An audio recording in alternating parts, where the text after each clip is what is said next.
Join or help us out, cnht.org.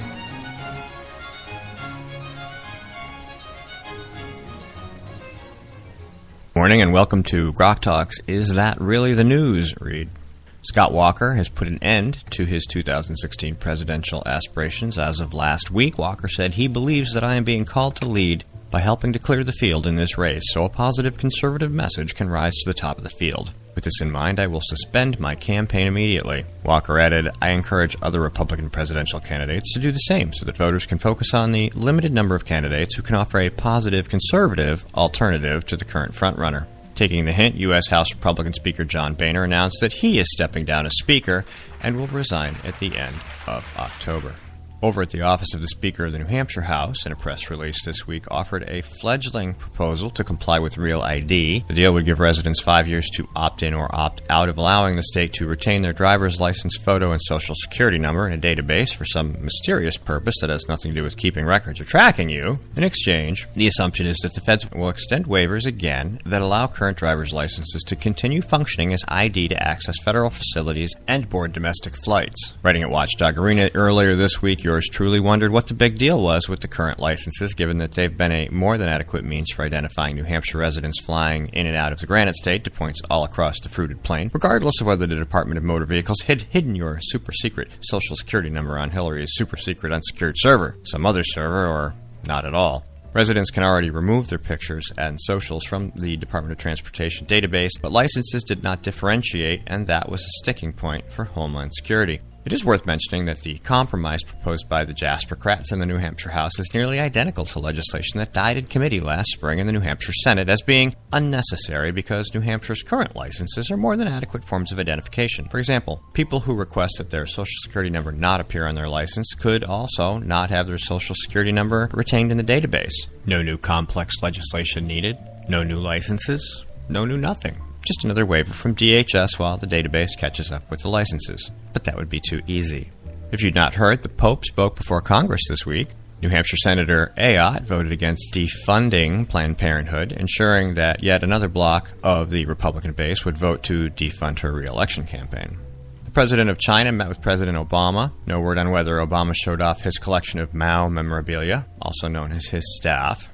Rocktober is just around the corner, and to celebrate, we're taking the show on the road. Next week, October 3rd, we will be broadcasting from New Hampshire Southern University in the Practical Federalism Forum. Tune in for our regular program from 9 to 11 a.m., followed by live coverage of the event. The following Saturday, we will have a presence at the Republican Liberty Caucus Convention in Nashua, New Hampshire. The week after, October 17th, we will help New Hampshire make history with the 603 Alliance Grassroots Presidential Selection Caucus. On October 24th, we are planning to broadcast live from Area 23 in Concord, New Hampshire with Kirk McNeil and Kevin Bloom, and Halloween is still open if you're offering. That's this week's Is That Really the News Read? Stay tuned. GrokTALK starts right after this.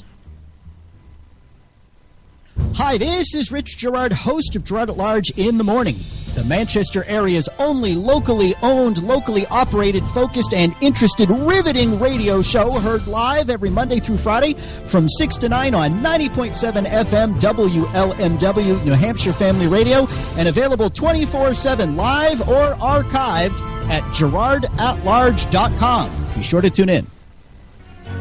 This is the Coalition of New Hampshire Taxpayers. We're located at 8 North Main in Concord, New Hampshire. This is the repository for all things conservative and municipal. So if you have a problem in your town, your school, your budget committee, the right to know law, and now, at the top of our list is voter fraud. You have a tip for us, some information for us, you want to join or help us out, cnht.org.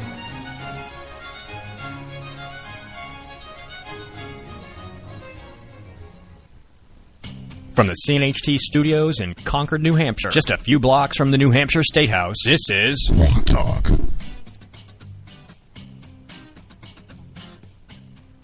3, 2, 1.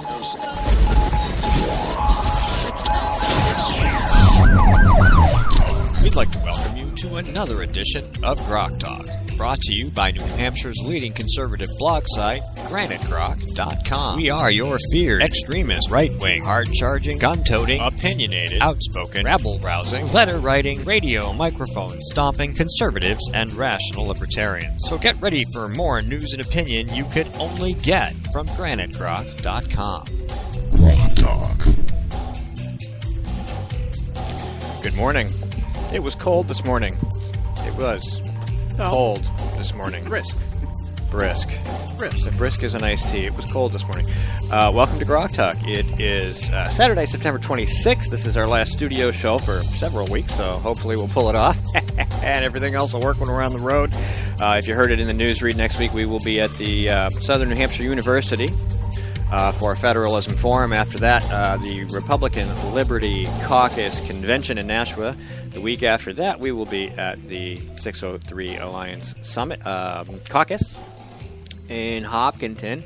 And then the week after that, Area 23 here in Concord for Kirk McNeil and Kevin Bloom at their establishment, where we will be broadcasting live. I'm still waiting on confirmation for that, but I got the initial thumbs up. So, and then the 31st, we may be back in studio, because I haven't booked anything yet. But hey, it's still September, so you never know. But we are here this week.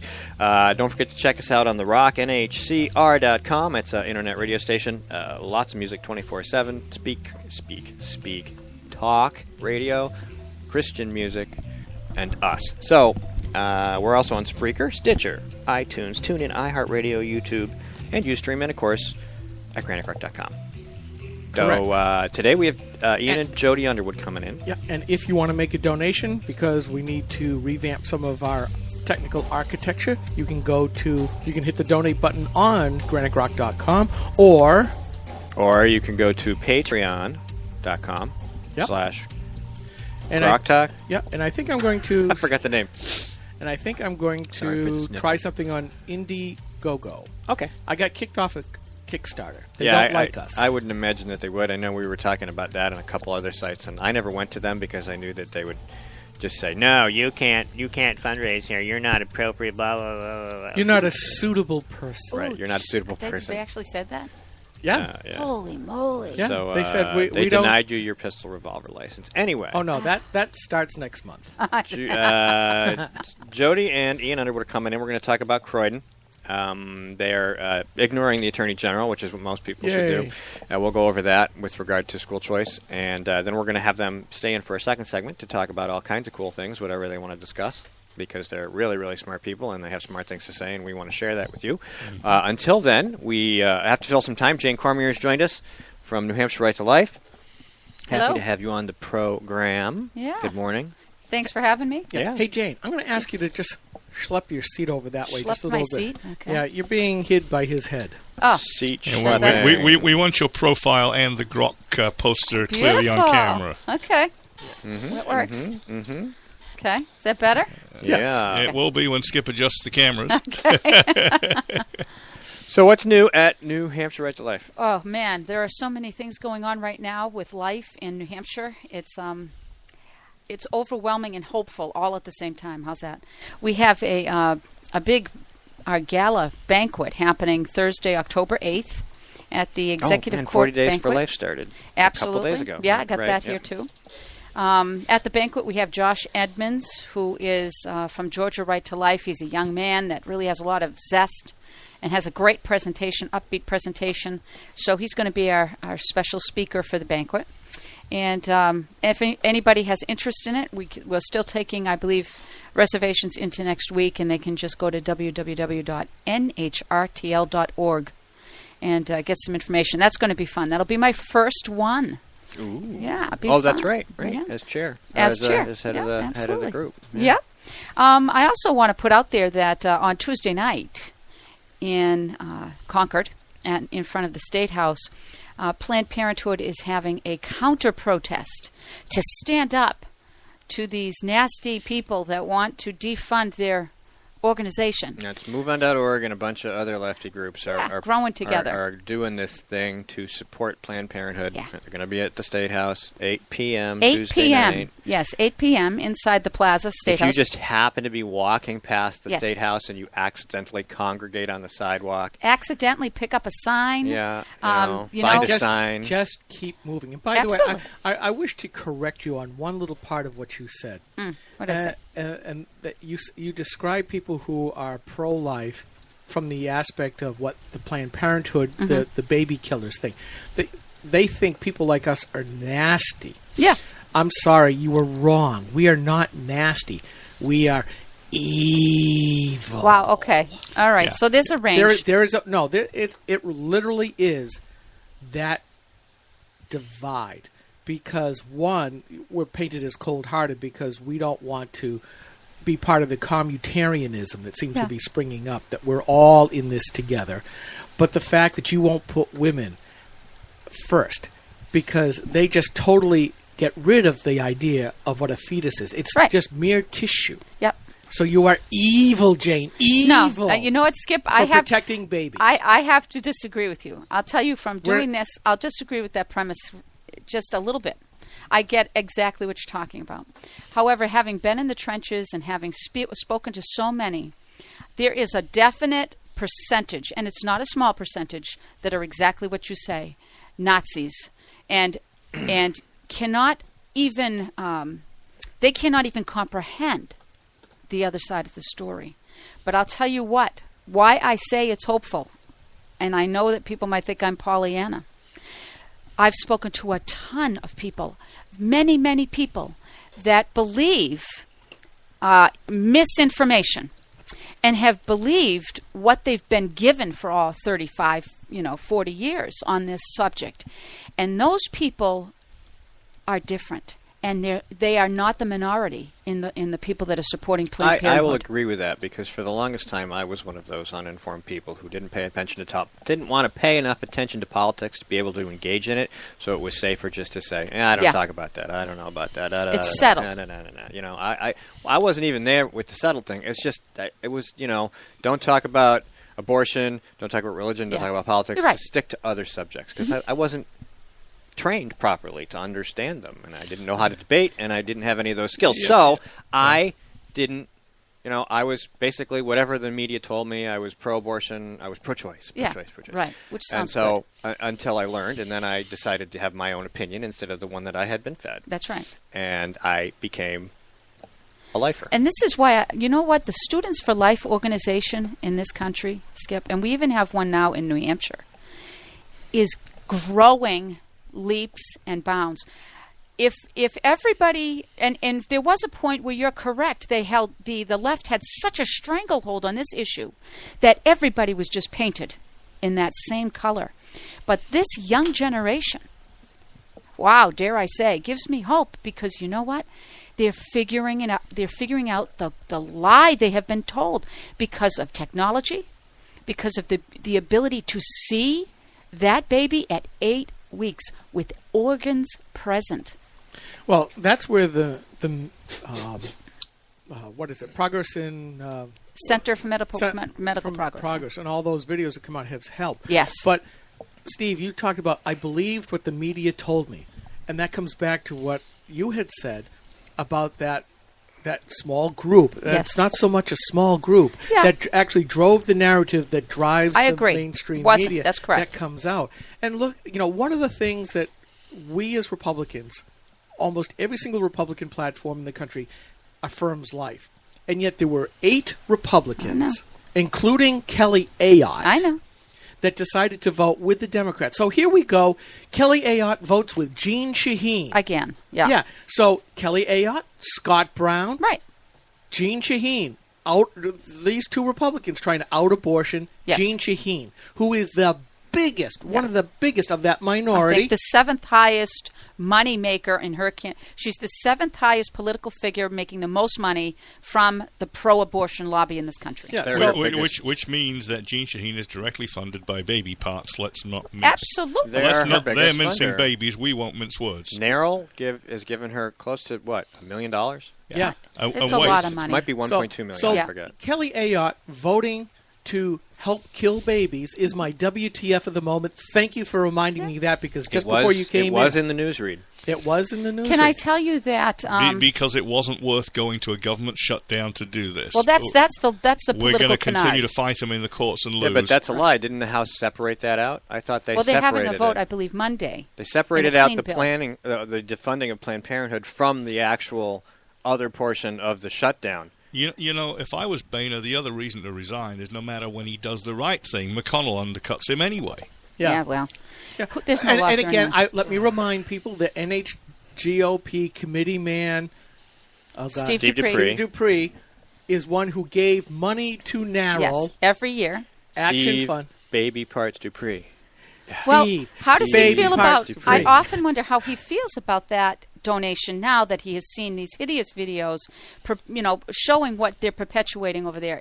It's mind blowing to me. The correct answer is he didn't see them. Yeah, Well, that could be. and the question is, does he at this point regret it, and is he willing to stand up and say so? Because we'd be happy to hear from him if he would. No, he won't. He's not, because with the exposure in that, just like Jim Foley had to go around and do the all New Hampshire apology for basically lying about his Didn't background. work. Didn't work too well. I'm a scumbag. D-bag. Yeah. D-bag. So Okay. Steve Dupree had to do the same thing, get on his knees and go to everywhere. And if he had had a change of heart, we would have seen that. No, But absolutely. Having met with him privately, I can tell you that he is staunch pro-choice, sees that as something that's his position, doesn't matter what anyone else thinks about it, that's not going to change, and he said it. So I believe him. And we have to stop calling it pro-choice. Oh, I know. Let's call it what it really is. That's- Pro-abortion, because of all... Pro-abortion, you're right. Here's another part of this. Pro-death. Yeah, let's call Thousands it the Freedom to Murder Act. Yeah. There you go. Thousands, if not millions of women called Planned Parenthood and asked, can I schedule a mammogram? Yes, giving lie to what the Planned Parenthood supporters and advocates have said for years and years and years. I was We waving give at you. mammograms. Yes. I thought you Zero. were. Yes, Zero. Zero. They don't do mammograms. No, they I'm don't. not the one talking. No, you're not. And now you won't be. We're going to take a quick break. We'll be right back. Stay tuned. This is GrokTALk.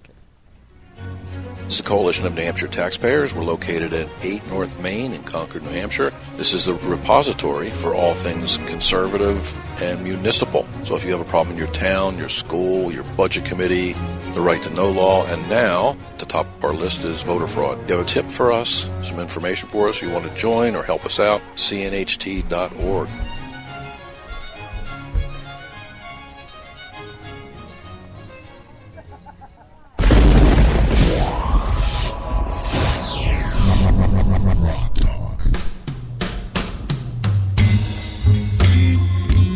Sometimes we come up with the best material while we're on a 40-second break.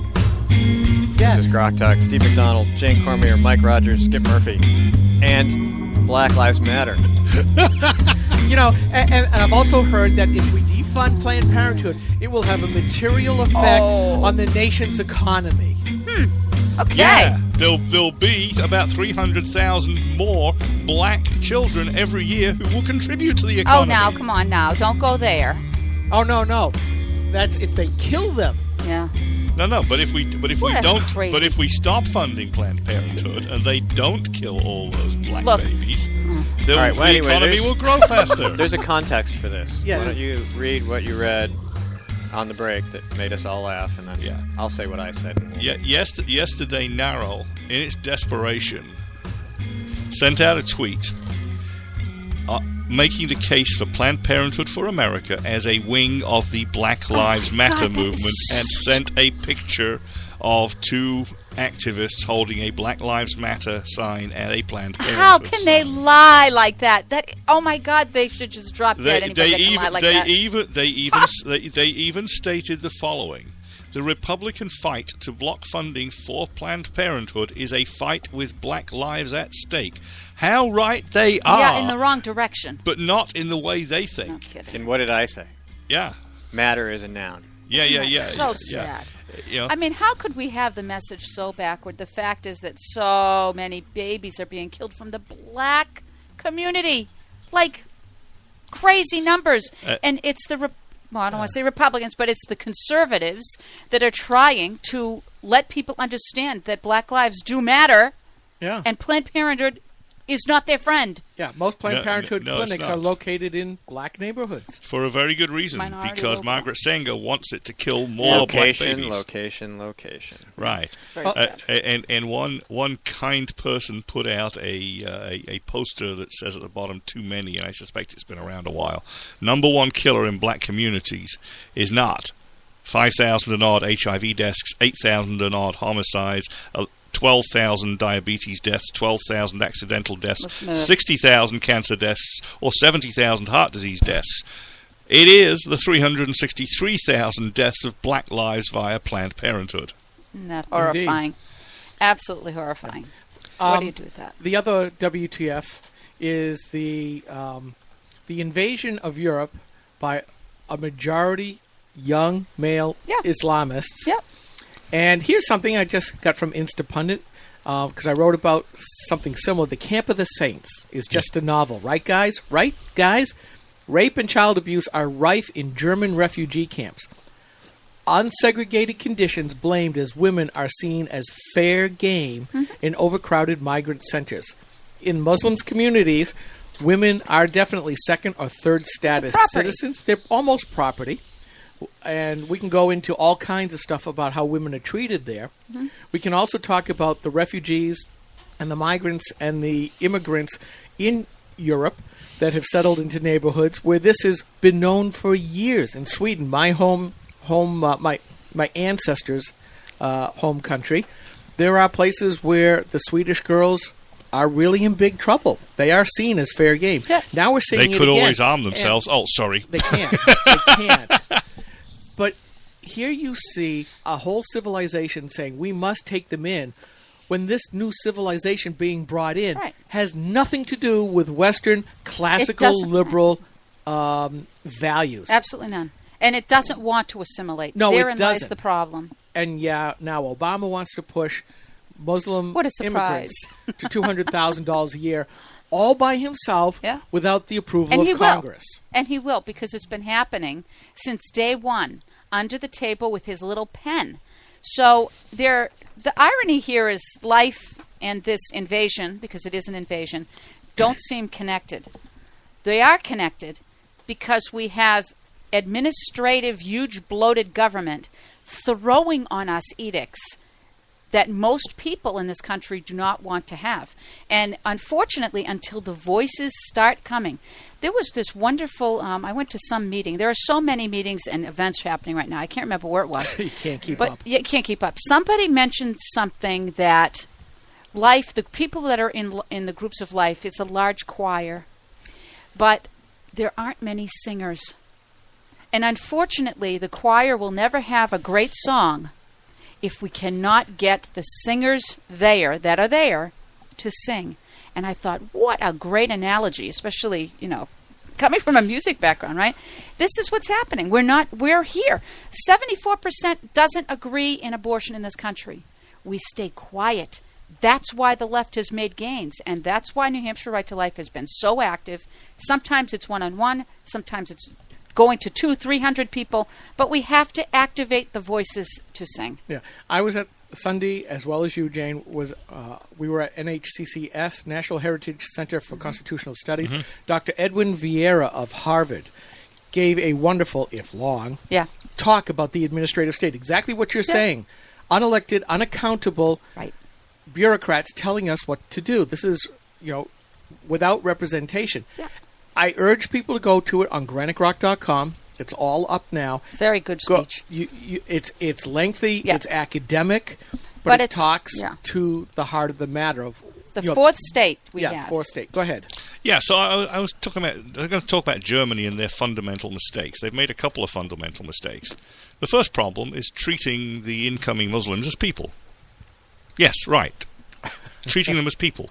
They're putting them in camps constructed on the premise that they are normal Western people who will behave in normal Western ways according to their own customs. They think that they can have a non-segregated camp because the people will behave themselves. It simply isn't true. As I just read. As Skip just said, the Muslims won't behave themselves. They will mistreat the women and children. And if you don't want your native German population to be horrified, you should have segregated camps. So they treated them as normal people. Wrong. Second, I'm going to get a lot of crap for that. No, it's bolstered by the first. Crap is good for traffic. First sergeant in Special Forces Army, that after 11 years of service, he is getting thrown out November 1st because he stood up to an Afghan police captain who had just buggered a little boy. Yeah. Yeah. And now it's making the rounds in the conservative blogosphere about this Why practice. won't we stand up for this guy? Look at the service he gave this nation. Yeah. And Because we need he's more gonna than get us. Chucked and thrown out on his ass. Well, look at that kid who at California high school or school that defended the blind kid. Yeah. And then so the school suspended him because they have a zero tolerance policy. Yeah, otherwise you can't fight back. But this You guy, know, So this- yeah, this- poor this helpless soldier. kid's getting his ass kicked. You come over and save him.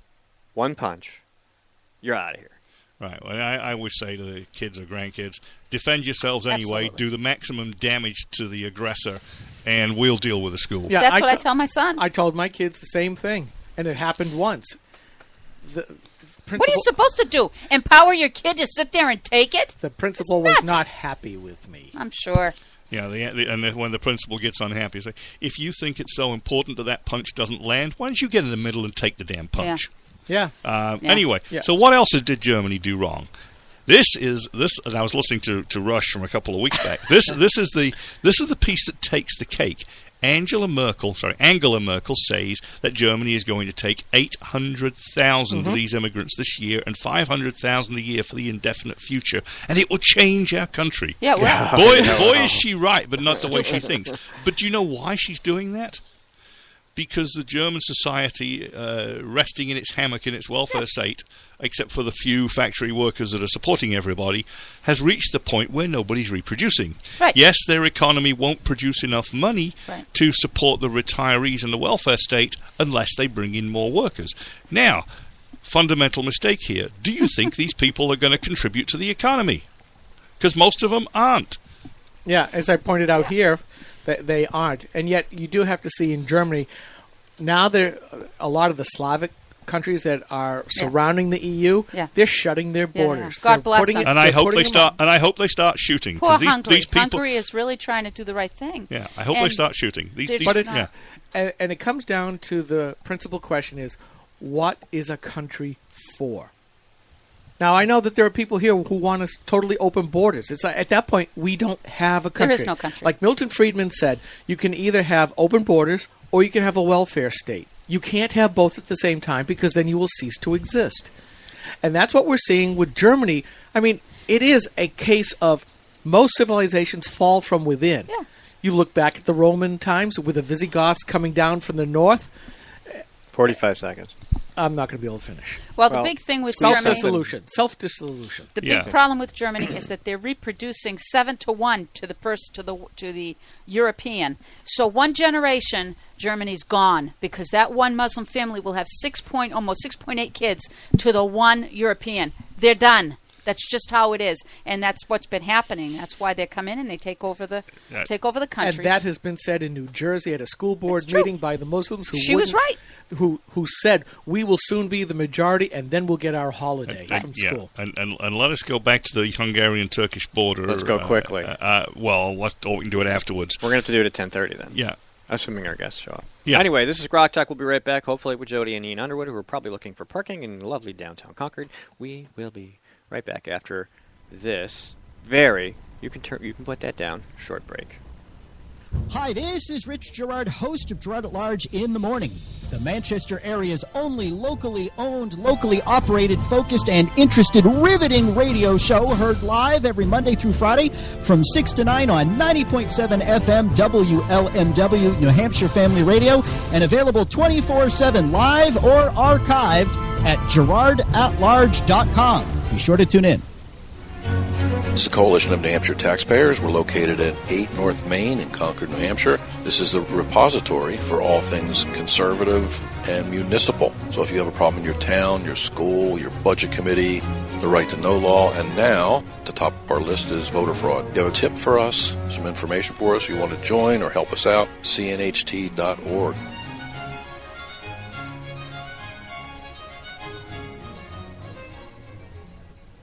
GrokTALK. 3, 2, 1.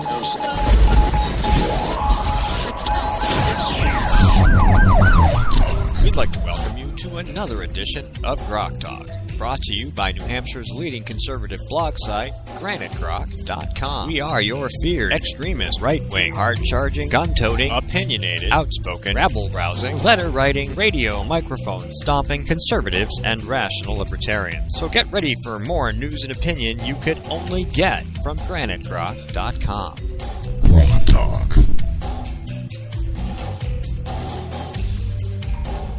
Hi there. Sorry, I was. He was talking. I was texting the guy at the Rock at HCR.com. Well, I got the recording camera. Hopefully, I can take that out and put it up. Sometimes, as you said earlier, our intervals are more heated than on air. Yeah. All right. So anyway, Ian and Jody are probably stuck in parking. Hopefully, they'll get here a little bit. And until then, let's just keep going. Yeah. So let's consider what's happening. The Hungarian border, and why I say, being the revolutionary bum that I am, why don't the Hungarians just start shooting? That'll turn them back. Because look, they're coming out of Syria. First of all, why are they coming out of Syria? But most of them aren't Syrians. No. That's the thing. They're only 1 in 20 are now coming out of Syria. Which means some of them are coming actually from Turkey, and some of them are coming from Iraq and even Iran and Afghanistan. Anybody that can manage to cross the land bridge. And the question is, in the middle is this huge country called Turkey, and they ain't stopping there. Why are they not stopping there?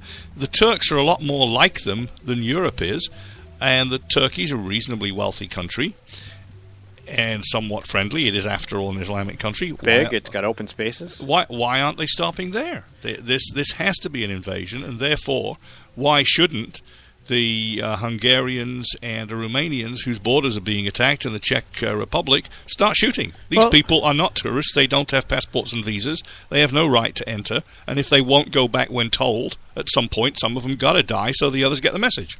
Yeah, well, I think it was Senator Stabenow, Democrat from Michigan, who said, well, we should be taking more refugees in. Look at all the room we have in flyover country. Now, you and I fly. I used to fly a lot more. I have to get back on the plane soon. But we fly over. There's a lot of space there. Technically, she's correct. But look at what this progressive senator says. Let it be somebody else's problem here in America. Because flyover country, when it comes out of people like her and the other Democrat socialists, when they say flyover country, they mean it in a demeaning, pejorative way. Those redneck American rubes. Let them be the problem. And in fact, some of these social organizations keep dumping refugees here in New Hampshire, the Lutheran Social Services folks. Oh, well, we help them when they first get here. Yeah, you dump them after a year when the money runs out, and then you dump them onto somebody else's welfare rolls and make it somebody else's problem. And this is the problem. One of the big problems with progressivism. It's always somebody else's problem. If you put a minimum legal residency requirement in front of any welfare payouts here in New Hampshire, we're not going to pay out the damn money unless you've been here and actually had a job and put something in. And we'll make them somebody else's problem. And we'll make them self-deport from New Hampshire, at least. I bet Debbie Stepanow's got room in her house. I bet she has. I bet we know Martha Fuller Clark has room in her house. Yes, she does. Good point. It could be the historic refugee district of Portsmouth. Right. But the point is, Debornistan is already a wreck. So, dear Debbie, let's do this. Let's fence off Michigan and especially Detroit from the rest of the country, and you can have all of them you want.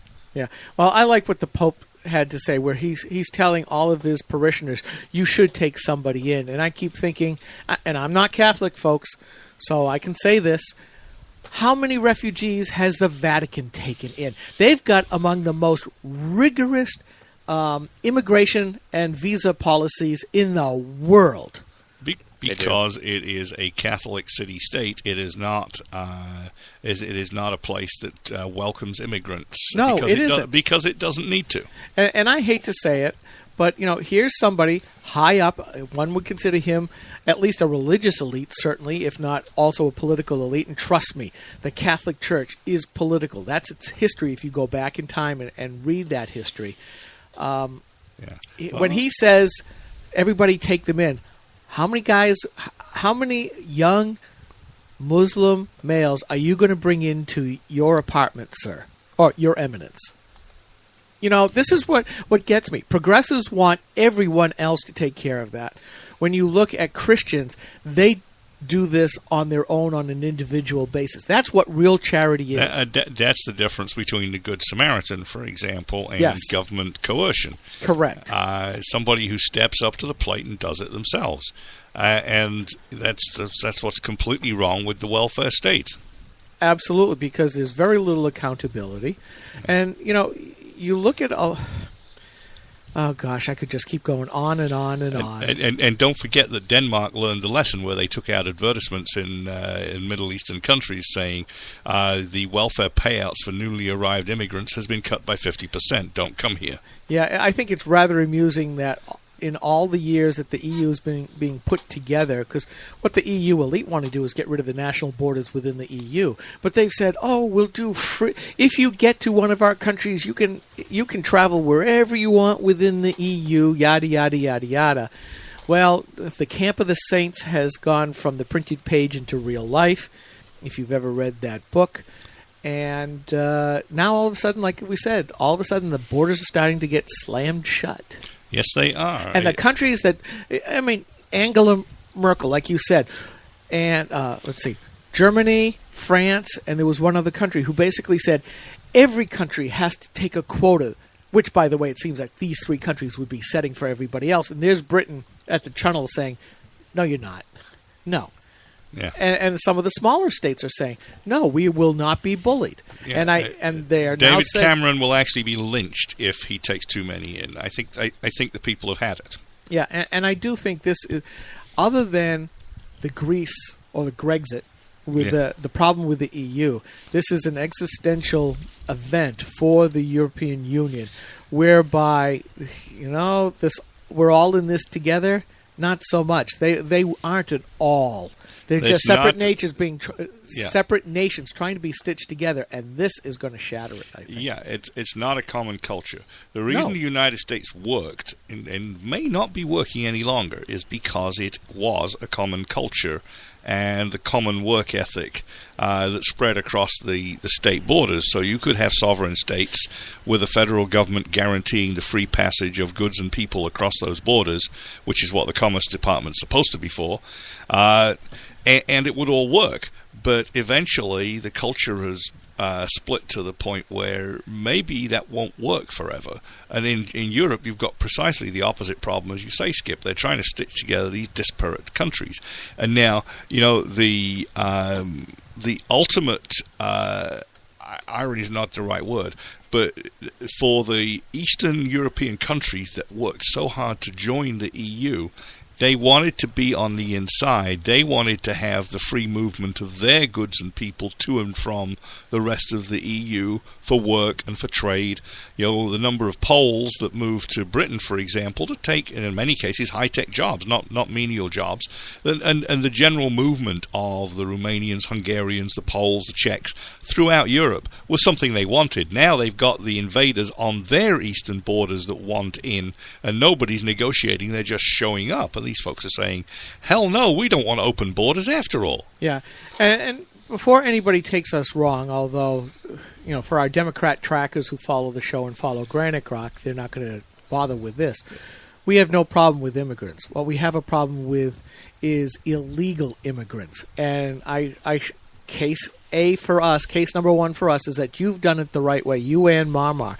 And there are millions of other legal immigrants who have taken the time, the treasure, and the talent to do it the right way, because they don't want just what these Muslims seem to want. They just want a better life. They want the more money, the better living standards. You want it to be Americans, which is completely different. And that is where we take the offense at just opening up the borders and bringing these people in just because, look at the war and the pestilence and the killing and everything else. Well, guys, if you keep bringing it in, just like that story from Instapunt that I just read about the German refugee camps, if you do this and you wholesale import another civilization and a whole disparate orthogonal set of cultural values, you won't have the engine that has given us what we have. Yeah, we can't assimilate all. Well, if they wanted to assimilate, it would be different. We can't simply accommodate all of these people and expect our culture to keep on working and keep on producing the wealth that will allow us to support all of these people we've taken in. And, that's your point. It's just going to break down. And we see it breaking down in a lot of places around the world. I'm working. The natural state of the world, and life is solitary, poor, nasty, brutish, and short. Guess what? We got over that because we created an exceptional nation based on an idea, not on a ruler. Two things. Yeah. The absolute value of the right to private property and the rule of law, both of which are being denigrated and decimated here in America. And then they wonder why our come on in. Yeah. Life. Oh, no. Parking? That's part of it. Ian's parking and dropped me off. Yeah. Have a seat. We'll finish our conversation. We'll just get into it. Life, liberty, and property, and liberty only under the rule of law, which applies equally to everybody, including the president. And as we are seeing lately, the rule of law is something, as our next guest, Jody Underwood, will be talking about in a very small sliver of our life here in New Hampshire. The rule of lawlessness. Yes. And I think it is very dangerous for what's coming up. But anyways, slap on a headset, ma'am. She's got time. Let her roll. Get relaxed. Running up the stairs to get in here because they couldn't get here in time for some reason. And we'll find out all about it in a minute. I'll take a really short break right now, and we will come right back. Stay tuned. This is GrokTALK.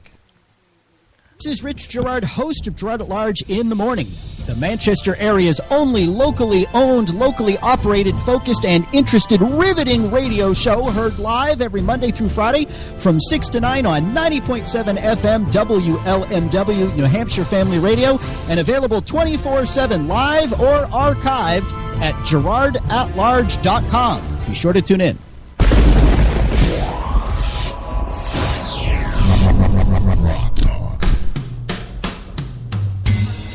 You can tell us the story on the air if you want. If you want, it's up to you. That's fine. I have no problem with that. Hi. Yeah. We're just Hi, Jody. Hi. Glad to have you back. Good to see you guys. All right. So, you were saying. You have dogs. Yes, we have dogs. And time, and parking, and cars, and travel. And red lights. Red Oh my God, we hit lights. every last. Ian said I actually ran one. Oops, I shouldn't say that. I was like, really? I didn't even notice. I didn't get caught, thank God, because that would have taken longer, That's all right. it We never have a dearth of stuff to talk about. I bet. But what happened was we put the dogs in the car, and we do this all the time. We drop them at the farm on our way out. And it's just a mile down the road, and it's on the way. Mm-hmm. And every now and then we forget, but we remember, like at the bottom of the road. Today we didn't remember until we were another 7 minutes down the road. So guess what? We had to turn around, bring him back to the farm, and then take off. We're dog friendly. You could have brought him in. You could have brought him I would have in. sat here. I would have been in heaven. Yeah. I get Dog. to pat a dog. Oh, We could do dog next talk, yeah. time. Next time, Yeah? bring the dogs. What kind of dogs do you have? One is mostly golden retriever. He's like half Irish Oh, he'd setter love being also. patted Oh, all he loves it. shit. Yeah. They're lovable and stupid. He's actually pretty smart, this one. Aw. Yeah. But they know how to act stupid. They do. It's kind of like the myth of the dumb blonde. They're not dumb, That's but right. they know how to That's do right. it just right. Yeah. But the other one's a little dumber. He's half German Shepherd and half a quarter yellow lab and a quarter golden retriever. Mm-hmm. And That ought to be a whole brains trust right there, and yet. yeah, I know. Because we had a lab setter mix, and she managed to act completely dumb and goofy. But those things have, are actually very smart dogs. You okay with the volume? I'm wondering how I'm. You sound good. You sound fine. Okay, Yeah, good. yeah, Thanks. you're fine. Okay. Yeah, you're just not getting. If a you don't super hear loud. it in yours, he can turn it up a little yeah. for you. Yeah. Do you Yeah. need more volume in your headset? I don't know. I mean, I hear everybody, so. Yeah. Anyway, I'm fine. but I yeah, got plenty of things to turn. we had dogs for quite a while, and it's only because we moved through a couple of apartments and stuff, and we've been traveling more late. Well, not the last couple of years, but we had been traveling more. That we've not had dogs lately. May get back to it. So, anyways, So you had this deadline from the Attorney General's office. Yes, this coming looms Monday. is the word they use. Yes. Monday's deadline to comply with an order from the Attorney General's office looms. The Croydon School Board stands firm in its decision to continue sending 5 students from a small school district to a private school. And the looming day has come and gone. No, No, Monday. oh, it's still It's Monday? The 28th. Monday's still. Oh, okay. Yes. What's the date on this? All right, never mind. Yep. Okay, it's Monday. That's It's okay. still looming. All right, It it's is. looming. 2 more days. And you've made it clear that you believe you guys are following the law, which we've gone over in great detail, and you clearly are. And thank you to Chuck Douglas for reminding us of the specifics that they keep leaving out. Yes. But so that's where we are. You're still moving ahead with your plan. I wrote about that interview, by the way, and I got to tell you, at watchdog.org, that was very well received. A lot of people were excited about that. By the way, we should make it quite clear to the listeners right now. This is Jody Underwood. She is the chair of the Croydon School Board. And that because you have no high school of your own, you had been in an agreement with a neighboring town to send the high school kids there. And they More than high school, 5th through 12th grade. Okay, Yep. but they decided to cut the contract. We did. We Okay, decided. all right.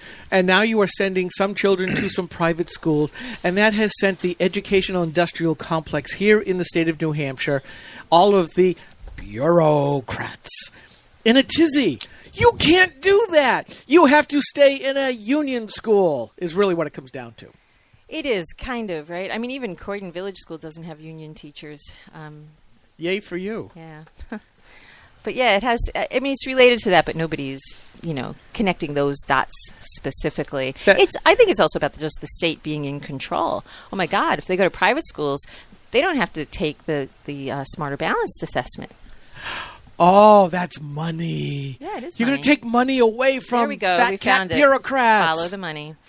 Absolutely. Always follow the money. I'm sorry, I am in one of those moods today where Go I for hate it. everybody.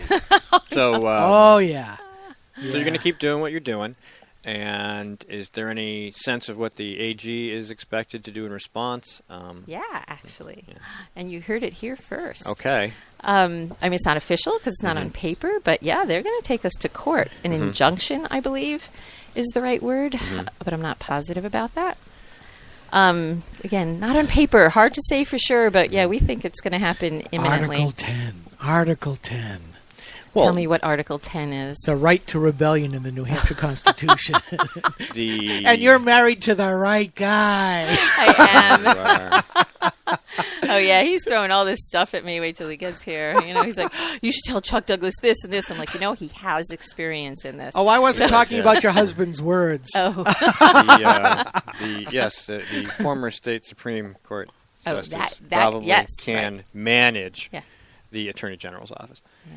So, so Chuck's still on board, Yep. Come on in. and he found parking 2 miles down the road, probably, because it's 9:47 on a Saturday in Concord, New Hampshire. Right. And yay, you made it. They said we could take the dogs here next time. Yes. Just bring them with you. Yeah. Bring 'em right up. Bring a little bowl for water. Yeah, that's all. Yep. Yep. You got water, just squirt Yep. it right in the mouth. So, Absolutely. I got extra. I have more. Do you mind letters? No, they're in the car. the dogs have them. The Thanks. dogs ate my letters. Welcome. All right, so Hi. hi there. Paper letters. Okay. The printouts, they're in the car. I think you All right, got us forget talking it. a That's little fine. high That's there, fine. Steve. He's gonna have to We go know for stuff. a 2-mile walk to get the letters. He'll be back. They'll be off. It won't be worth it. Yeah. No, we're here till 11. Let's keep going. All right, so AG's office says stop. You guys say nah. Well, I mean, it's interesting. Our selectmen in the town of Croydon had a meeting on Tuesday in which they said the AG's office is actually asking them to do something that is contrary to law. They're telling them. Surprise. Can you believe it? They're telling the town that they're under law not allowed to give money to the school district, but they must give it to the SAU. And they're like, and what RSA does that say? We've always made out a check to the school district, and the address is the SAU because they handle it. The school board told us to send it to another address. We're still sending it to the same people by law. We're following the law. So what? Apparently, they forgot what the A stands for in SAU. Yeah. Administrative, form of administer, Yeah, exactly. manage.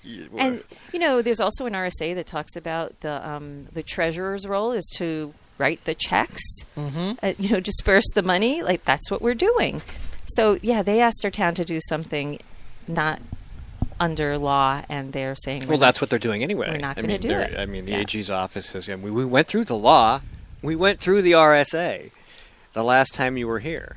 There is, what you're doing is perfectly freaking legal. There is standing all over the place for sending students into other states and paying them with taxpayer money from New Hampshire to go to their schools. Let alone our special ed kids who go to private schools. Because why? Because the public schools don't serve them.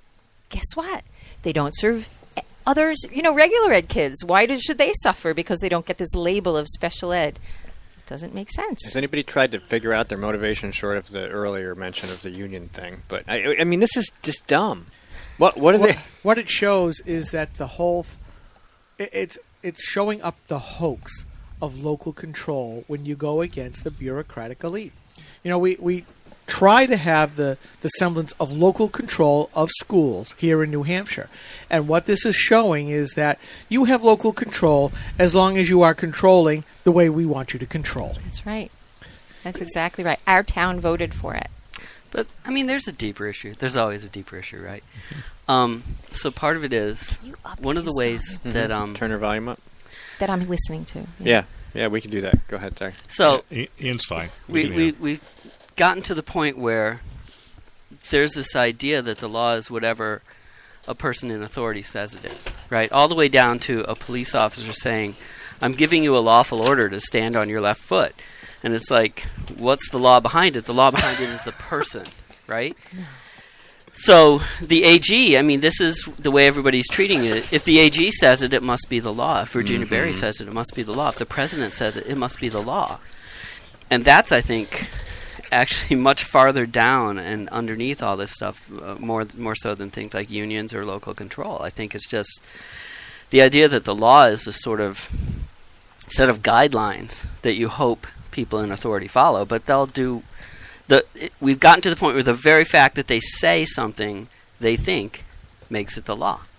Isn't it interesting that people, and I can say from experience, because until this century I didn't really pay a lot of attention to government or any of that other garbage, and you used to just say, oh, well, so-and-so said it, must be true. Right. And you have actors pushing credit cards and stuff. Oh, yeah, great. Anyway, it's the same idea. And then, you get involved in it.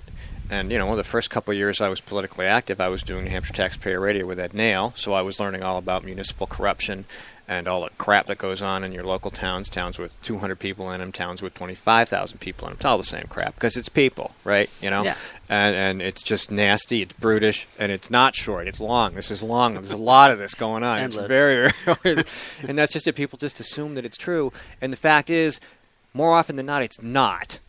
That's right. Sure. So you have to become a cynic. That's right. And you have to try to still be a happy warrior. Right. Have to is while rough, you're though. doing that, because Right. otherwise nobody will talk to you. Yeah. Right. So the small minority in my town who is against us sending kids to private schools, as I understand it, because they can't articulate it any better, it's because the state said so. Right. How can you argue with how the state's interpreting the law? And I feel like the state is not supposed to interpret law. The law is supposed to be clear. And they don't get to make law. And they are. That's what they're trying to do here. Yep. And this is one of the fundamental changes that I have seen over the last 8 years. Gosh, who's been president since then? That the rule of law is what I say it is. Bush was guilty it's like we're too. all in Alice in Wonderland. Yeah. We come back to my favorite thing when you were talking about the Constitution. Words have meanings. And the problem is lots of these nitwits think that their word supersedes the RSA's or their interpretation. That's right. That their expertise in one thing exceeds the Constitution as well. exceeds the Constitution. Well, their experience exceeds the Constitution, but that their expertise flops into other areas of which they are just plain nitwits.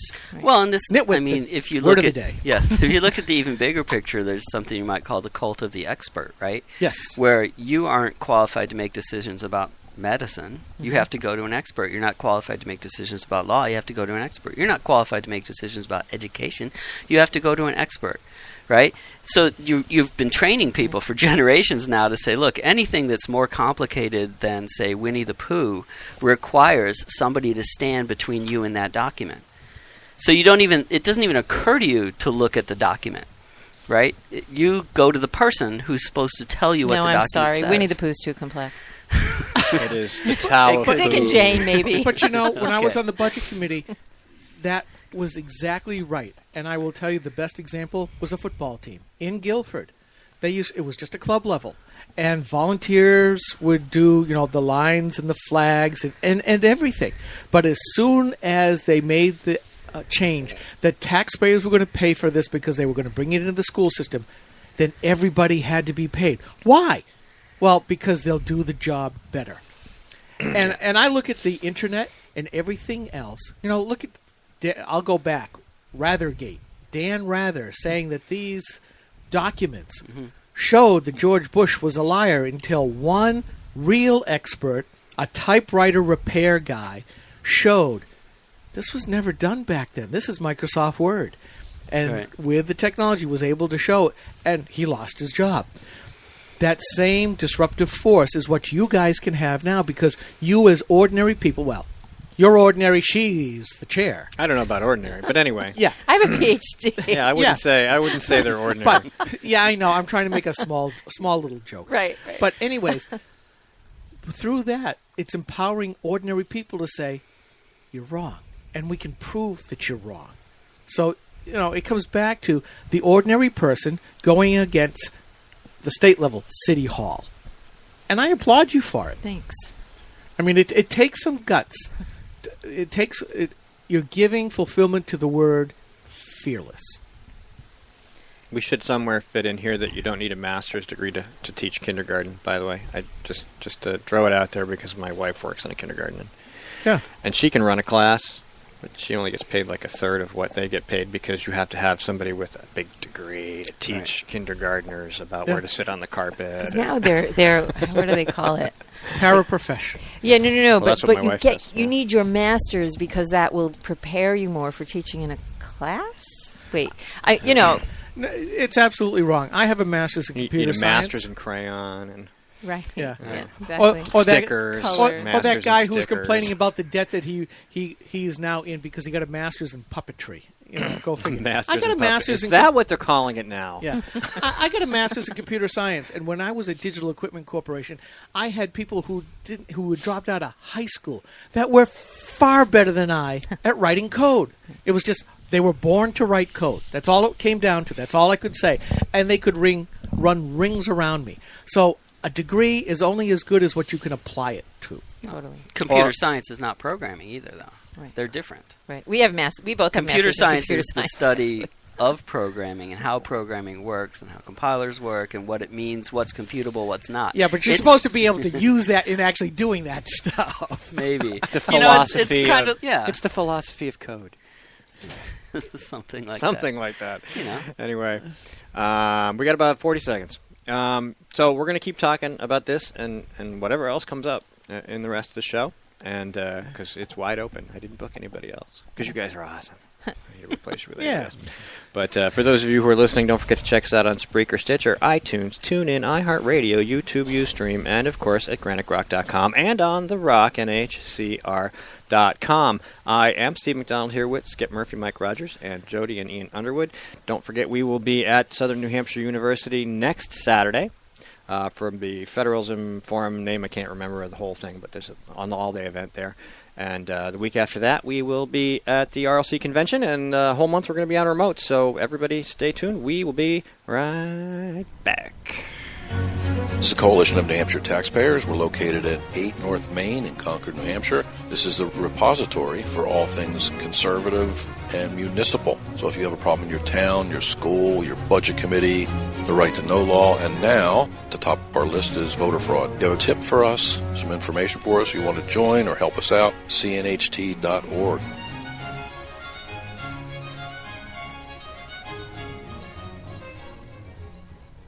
Hi, this is Rich Gerard, host of Gerard at Large in the Morning, the Manchester area's only locally owned, locally operated, focused, and interested riveting radio show, heard live every Monday through Friday from 6 to 9 on 90.7 FM WLMW New Hampshire Family Radio, and available 24/7 live or archived at GerardAtLarge.com. Be sure to tune in.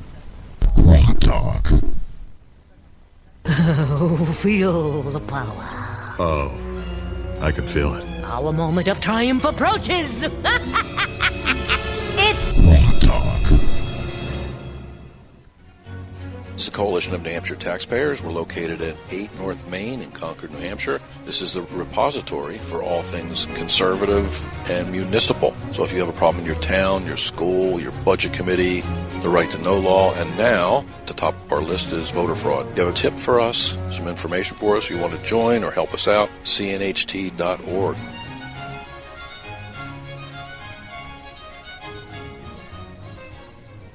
Morning and welcome to GrokTALK's Is That Really the News? Read.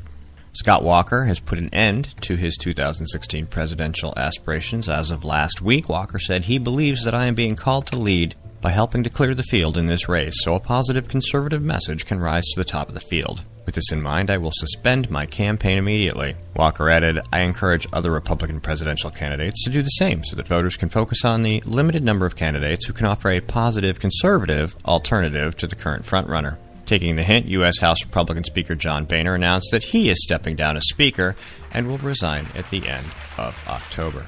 Over at the office of the Speaker of the New Hampshire House, in a press release this week, offered a fledgling proposal to comply with Real ID. The deal would give residents 5 years to opt in or opt out of allowing the state to retain their driver's license photo and social security number in a database for some mysterious purpose that has nothing to do with keeping records or tracking you. In exchange, the assumption is that the feds will extend waivers again that allow current driver's licenses to continue functioning as ID to access federal facilities and board domestic flights. Writing at Watchdog Arena earlier this week, yours truly wondered what the big deal was with the current licenses, given that they've been a more than adequate means for identifying New Hampshire residents flying in and out of the Granite State to points all across the fruited plain, regardless of whether the Department of Motor Vehicles had hidden your super-secret Social Security number on Hillary's super-secret unsecured server, some other server, or not at all. Residents can already remove their pictures and socials from the Department of Transportation database, but licenses did not differentiate, and that was a sticking point for Homeland Security. It is worth mentioning that the compromise proposed by the Jaspercrats in the New Hampshire House is nearly identical to legislation that died in committee last spring in the New Hampshire Senate as being unnecessary because New Hampshire's current licenses are more than adequate forms of identification. For example, people who request that their Social Security number not appear on their license could also not have their Social Security number retained in the database. No new complex legislation needed,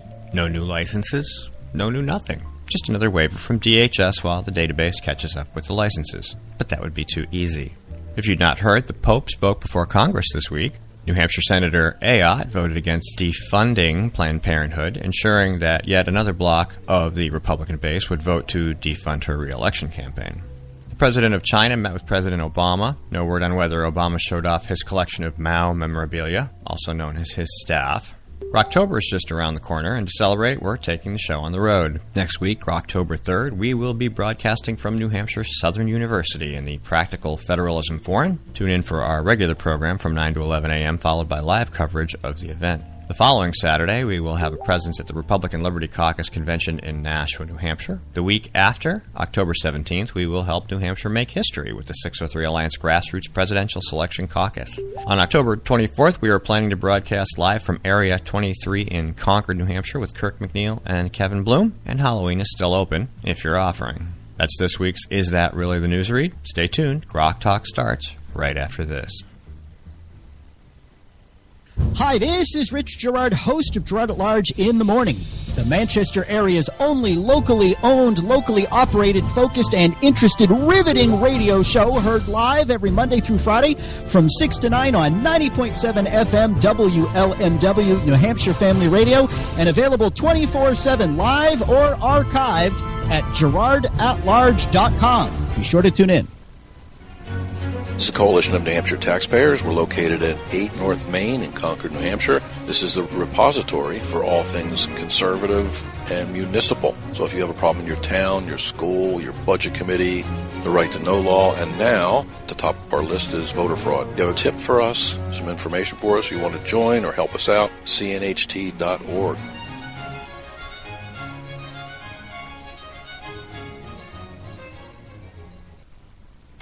From the CNHT studios in Concord, New Hampshire, just a few blocks from the New Hampshire State House, this is GrokTALK.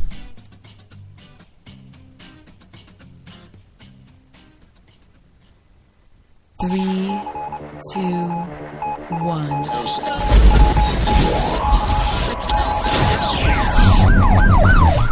We'd like to welcome you to another edition of GrokTALK, brought to you by New Hampshire's leading conservative blog site, GrokTALK.com. We are your feared, extremist, right-wing, hard-charging, gun-toting, opinionated, outspoken, rabble-rousing, letter-writing, radio microphone stomping conservatives and rational libertarians. So get ready for more news and opinion you could only get from GrokTALK.com. GrokTALK. All right, welcome back. This is GrokTALK, brought to you by CNHT, Coalition of New Hampshire Taxpayers, and the bloggers at GraniteGrok.com. We come to you live almost every Saturday from 9 to 11 Eastern Standard Time from our luxurious studios here at 8 North Main Street in Concord, New Hampshire.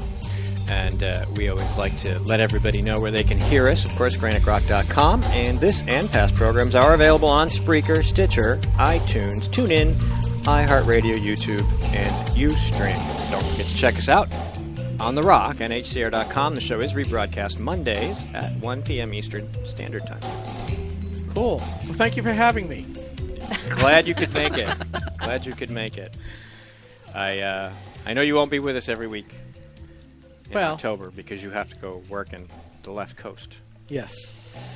Yeah, I tried to change my job so I'd be able to stay home, but once again I have to get into that very thin aluminum composite material most of the time. pipe. Most of the time you're home. Attached to explosive devices. Every 10 years at or so. 35,000 feet. They make you fly out to the mothership and get training. Is that what they're calling it? They're calling it training? Yeah, I have a feeling it'll be a little bit of a training, a little bit of a I've gone to the principal's office. Really? Shake What'd you do? Shake down. Huh? What'd you do? Well, take the opportunity. Sorry. Take the opportunity as I would to shake down the principal instead. Yeah. Anyway, okay, so I take those opportunities to make sure I go visit the engineers and people that I need questions answered from and give them hell. Yeah. Well. Enough about us. Jody and Ian Underwood have joined us. We're talking about Croydon. The New Hampshire AG's office is saying, don't do that, and they're saying, but it says we can do that in the law, so too bad. And that's kind of where we are. Now, we were talking about at the break, you have a website, funding. You need funding because you're going to go to court. We do, and it's ucaring.com, and if you search for Croydon, Croydon, you'll find the fundraising, what do you call it, link Yep, for Croydon, us. New Hampshire School Choice. So do that. Go there. Donate. They need money because the AG's office has a bottomless pit of taxpayer dollars they are going to waste on a pointless endeavor just to make a point because they want to scare people off so they don't do this because that's what they do. Right. Even though they know if anybody reads the law as written, they have no case. They still have to do it because somebody else might. And so that's really that's what I'm thinking. Right. You know? And they could win. It's a crapshoot. And they could because this Depends is New on the Hampshire. judge, and right? We have judges in New Hampshire who aren't. It's the rule of man, not the rule of law. Right. So yeah. I mean, so what's interesting to me here, too, is people in the town, while they're for private schools and they're for school choice, they're afraid of the cost that this could bring to the town. And so, interestingly, a year ago, I guess, maybe more, we got a donation from somebody of $12,000. The school did. Like on the sale of his house, 80% went to the town and 20% went to the school, and we could spend it however we want. So we have a starting point of $12,000 that we can throw at this, which is awesome. But again, we have a very small town, and to split the costs across them could be bad. However, if you put perspective on it, the ballpark we were given was between $15,000 and $20,000. $15,000 and $20,000 for the court case. I mean, I guess that means for the first round. Like if we have to appeal, it might be more.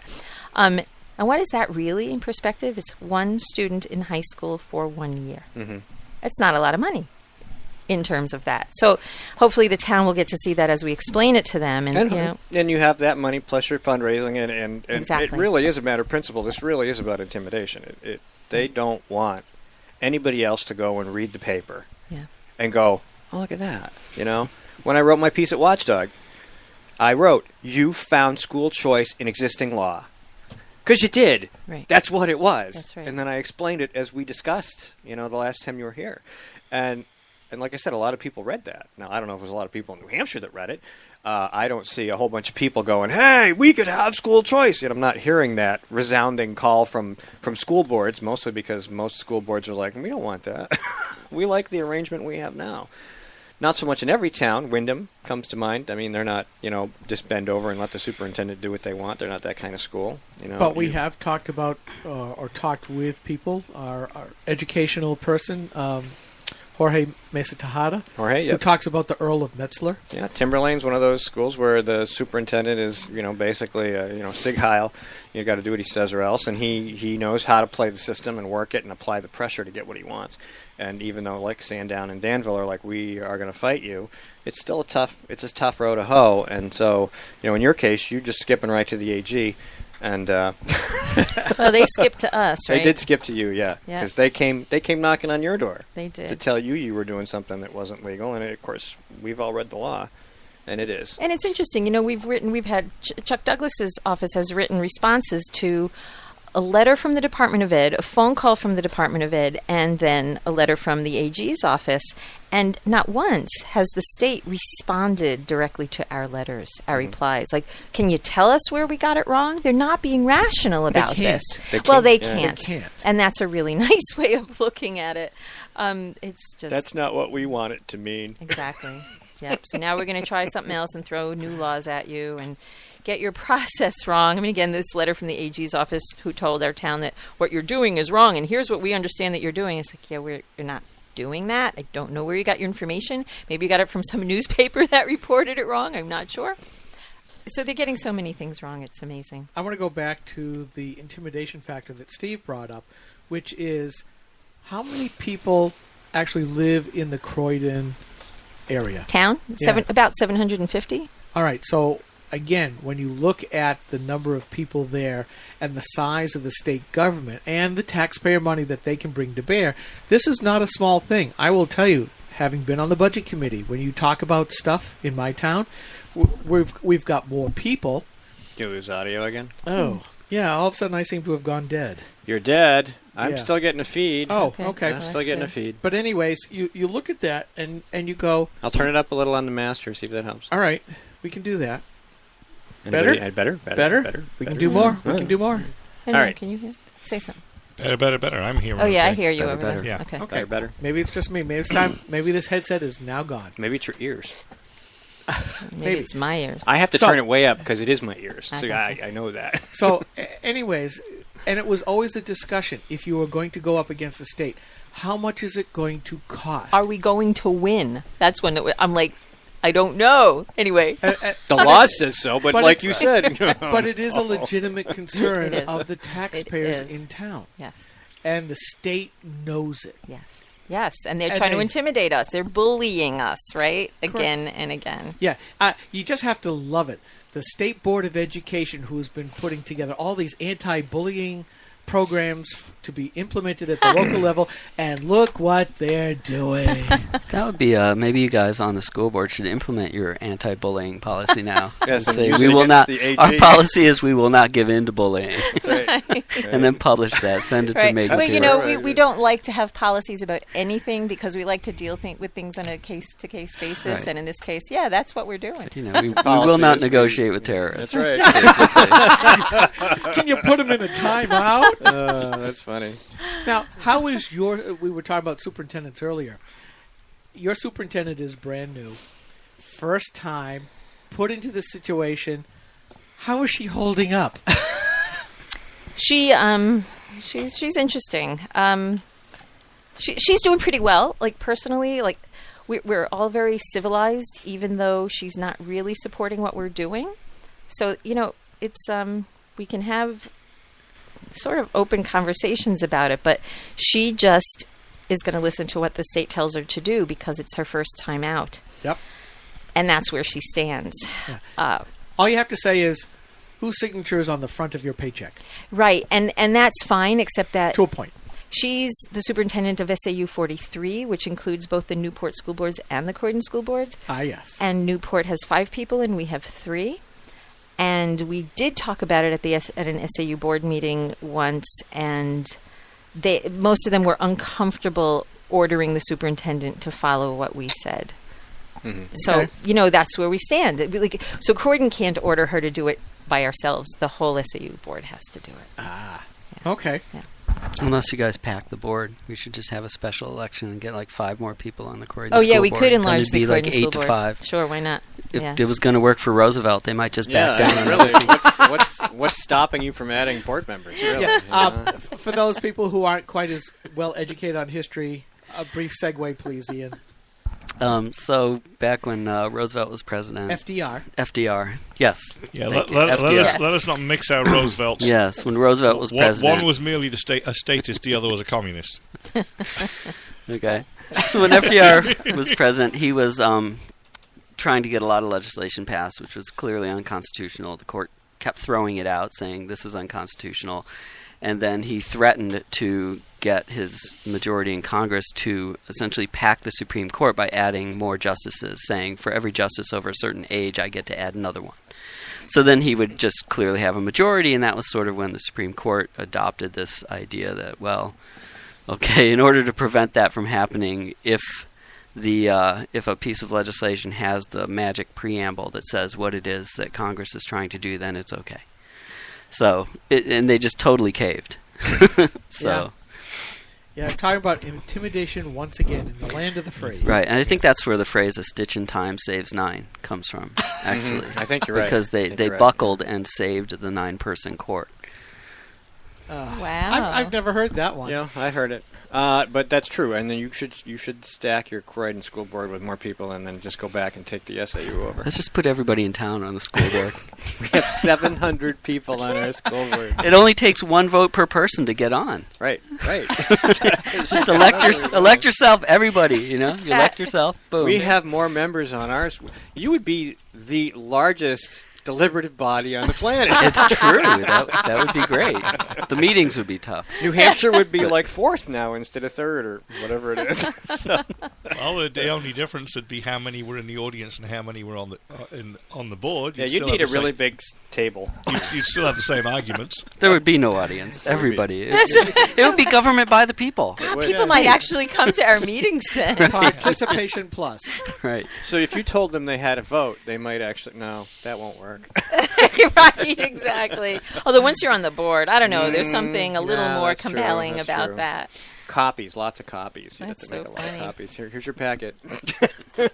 So, I mean, I'm changing the subject, but just because this occurred to me. So I was on NHPR yesterday morning on Morning Edition, and I believe it went national. And yesterday all day, my segment was on the top stories on the NHPR.org site. And I just went there today, and it's still at the top of their page. This is a great story. Just like, I mean, I write for Watchdog Arena, and I get okay traffic, great traffic. When I wrote about your story, I got great traffic. Because it's a school choice thing. Now, I shared it with all the school choice people, and they shared it with us. So, you bring in a lot of traffic that way. But, you get engagement because it's an important topic. People are curious, not just about school choice, but about the state's involvement and then, even all the way to the federal government with Common Core and all this other crap that's going on. And everybody's hearing all these different things. And you talk about a tiny little town that said, this is the law. It says we can do this. We're going to do that. And then, here comes Goliath, to try to take you down because you're raining on their little parade. And that's a great story. I mean, it's an underdog story. And I think that's what people like about it. But in your case, we've said it over and over again, and we're going to keep saying it. The law's on your side. We just don't know if we can get a judge to agree. Right, well, there's that. I cannot help myself. The Underwoods are the underdogs. Sorry. That's okay. And it's not just us, right? But it's our town. But it is. It is your town. I mean, it's a great story. Yeah. It is. And I think the book Unintimidated was written about the wrong person.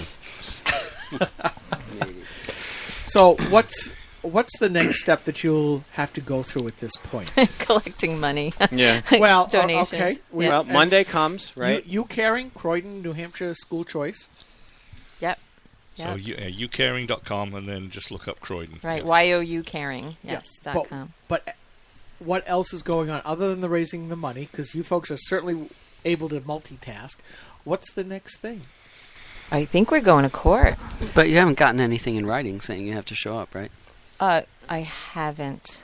Right, you have to wait for Monday, and the AG has to pull the trigger on their lawsuit the if they're AG going to sue you or do whatever they do. The AG junction called or- Chuck Douglas's office, Mhm. so there was a phone call. They like to do phone calls for some reason. Oh, No yeah, paper because- trail. No paper trail. No paper trail. Yeah, there's That's a very why. easy way around that. Every conversation you have with me, I am going to record. If you don't like it, hang up. That's right.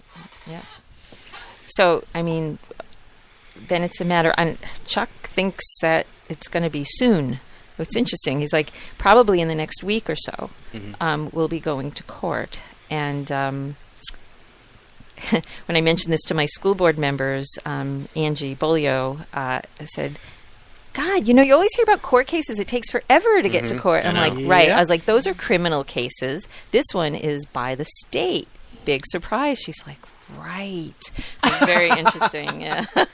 They're just going to change the schedule. All criminal cases are conducted by the state. The But difference Well, no, is, it's- if they're putting somebody in jail for like stealing some Twinkies, they're not going to lose a lot of revenue and a lot of political Good donations. point. Yeah. Yeah. And as opposed to hunting down voter fraud.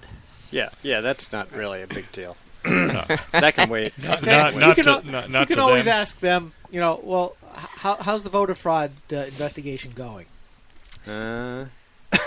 Sorry. Right. So, when you talked to Chuck Douglas's office, did they say what charges they're bringing? Why are they going to bring you to court? Obviously, this whole thing, but is there something specific that they're going to bring against you in court? So enjoin was the word, right? Is that what I said? Yeah. To they say stop. I imagine Why? stop sending. Oh, yeah. Well, why has been the question the whole time, and I think that's what we go to. The other question court. is, or what? Or what? Yes, and they have never said or what. I imagine a bear cat going to the Montessori school to take out the 4 kids that we have Right. in there now. Well, like I said, you're married to the right guy. No. That would be good. There should be cameras for that. Hopefully they'll let us know. But Yeah, if Yeah, it's on- give you a if- little bit of warning. If it's during the week of October 22nd, my cameras will be there. Okay. All right, we're going to take a really quick break. Stay on the line. Stay tuned. We'll be right back. This is the Coalition of New Hampshire Taxpayers. We're located at 8 North Main in Concord, New Hampshire. This is a repository for all things conservative and municipal. So if you have a problem in your town, your school, your budget committee, the right to know law, and now, at the top of our list is voter fraud. You have a tip for us, some information for us, you want to join or help us out, cnht.org.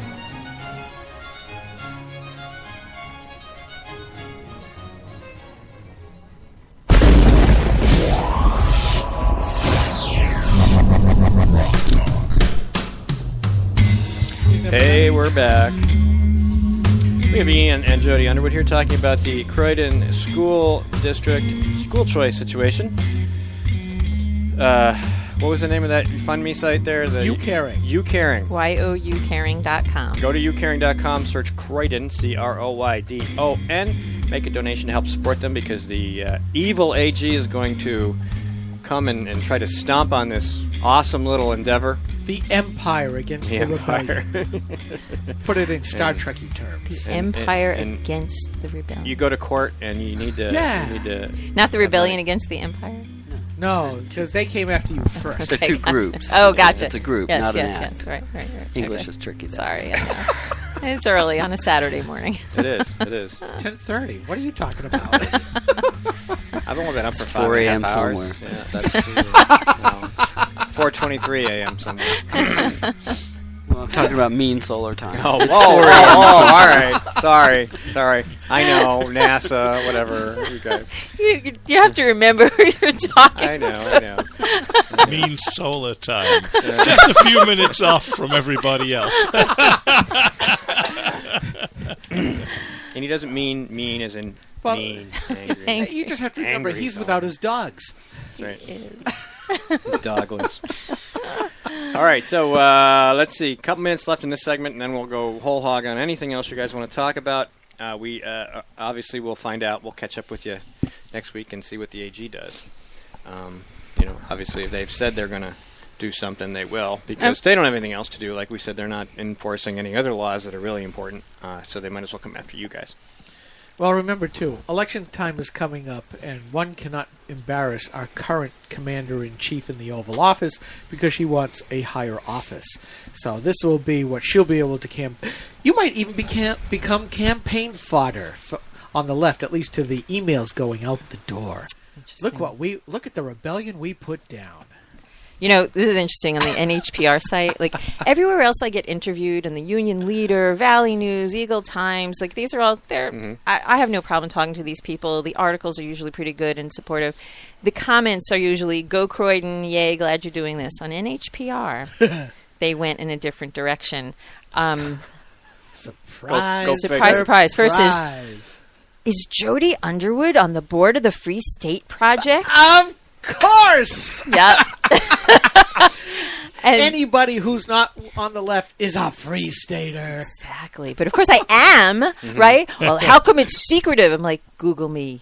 You'll find it. Is that really being secretive? You will actually find quite a bit if you just Google Jody Underwood. Exactly. You don't even have to put New Hampshire. You probably don't even have to spell my name right, which they didn't. Which is Jody Underweed. No, the Jody, just that. J-O-D-I. Yeah. Wow. Yeah, so it was interesting. They somehow get you confused with the Jodi Knights.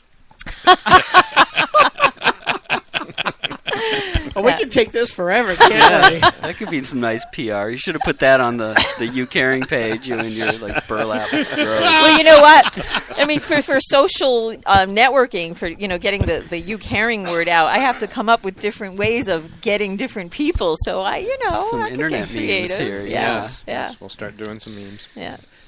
Jodi Knights. Okay. Jodi Underwood versus the dark side, or the dark forces. Yeah, well, I'll get some people. Princess Jody. We'll get the gamers. Luke?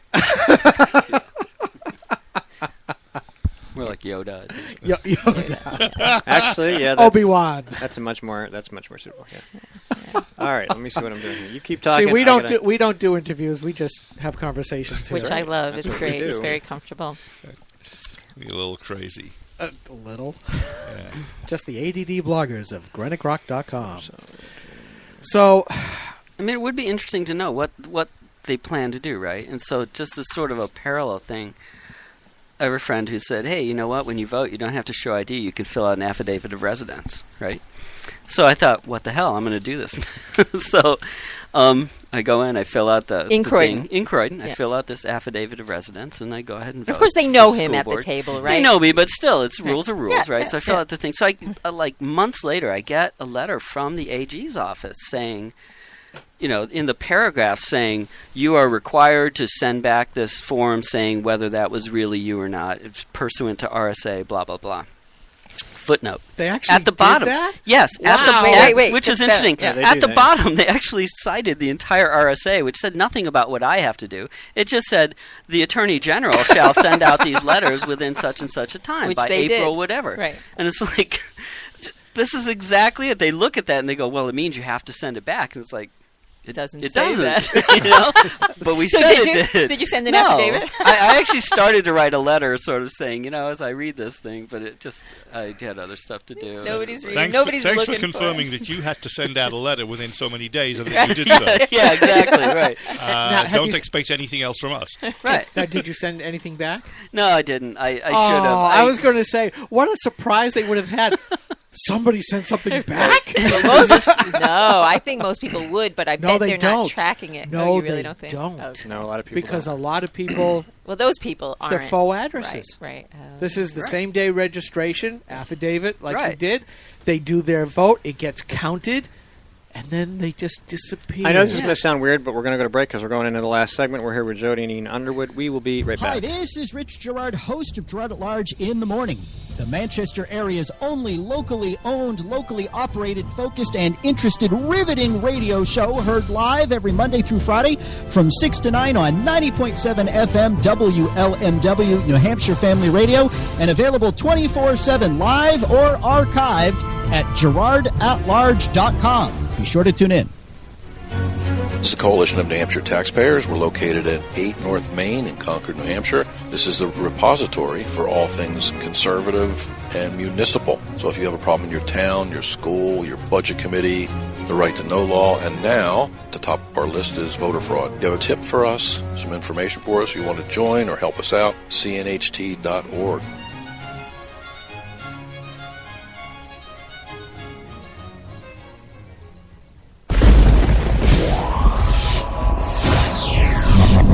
Rock Talk. 3, 2, 1.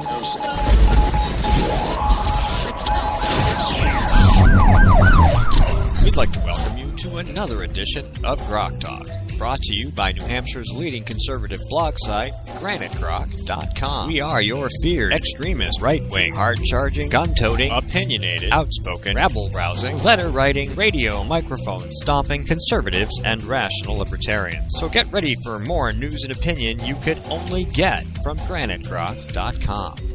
Rock Talk. Welcome back to GrokTALk. Just to reiterate from earlier when Jane was here, New Hampshire Right to Life 2015 Benefit Banquet, Thursday, October 8th, 2015, Executive Court Banquet Facility, 1199 South Mammoth Road in Manchester. The reception's at 5:30. Begins at 5:30. Dinner is 6:45 to 9:15. Advanced reservations are preferred. 40 Days for Life started September 23rd, goes until November 1st. You can visit, let me see what we got here. Vigil locations, vigil hours, 40 Days for Life. Vigil location, I didn't read this before I went on the air. Public right-of-way outside of Planned Parenthood, 24 Pennacook Street, Manchester, New Hampshire. Vigil hours are from 7 a.m. to 7 p.m. every day. Locally, you can contact 978-226-3240 or email 40daysforlifemanchester@gmail.com. All right. Let me just turn on some microphones now that I'm done talking. With a Massachusetts phone number, no less. But it's nice to have some folks from Massachusetts standing with us on liberty and respect for the life of the baby. Okay. So, we can talk about anything. Not that we haven't. Right. We sure have. Hey, Jody, for people who don't trust sending money over the internet, is there an address they could, send a check or just put some cash in an envelope and send it to you guys? Sure. Where would they send it to? I guess they could send it to me. I think that would be reasonable, right? So Jody Underwood. I already know one guy who just wants to give you cash. Sure. So Jody Underwood, that's Jody. And the address is 92 Forehand Road, Forehand, in Croydon, New Hampshire, 03773. Is that the that's SAUs? my home address, but I am but you are the what chair? If they sent it I to am you the at school town board hall? chair. Yeah. You know what? I don't think the town hall wants to get involved in this. That's probably true. So you could send it to the SAU. You could get a. We could. And they would just. You then could they'd send have them a money. receipt. You could, send it to the SAU. Send it to, Jody Underwood, Chair, Croydon School Board, care of SAU 43. I don't know their address offhand, in Newport, New Hampshire. Also 03773. It would probably get there. And it would, and they would address. give it to me. Yeah, it would get there. Yeah, just like that, it would get there. There are one of the things I learned working for UPS in southern New Hampshire, and it was that when you're delivering, there are certain towns where you have to go and make sure it's at the door behind a bush or a chair or something. And there's other towns where you could just throw it into the town square and it would get delivered that day. Just, there were certain towns where you knew it was always safe and everybody was, and maybe Croydon's a place like that, I don't know. But it's interesting, the diversity, because, you're down here. This is Concord, which is not southern New Hampshire, but it really is. But when you get farther south of Manchester and down by closer to Nashua, you have towns that are huge, 25,000 people in a town, or even more, like a city like Nashua. But then you drive 15 minutes, and there's this tiny town with 300 people in it, and it's just so quaint, and everybody's like, oh, because it's got the church with the white steeple and the little local store and everything else, and that's New Hampshire. And then you drive a little bit farther, and you're in the middle of nowhere. It's just nothing, trees. Yeah. So there's a lot of different character, but one of the things we said earlier, you get down to the town level of government, people are still people. Right, and they are. And, you asked what our next steps are, and one of our next steps is really to help the town understand what's going on.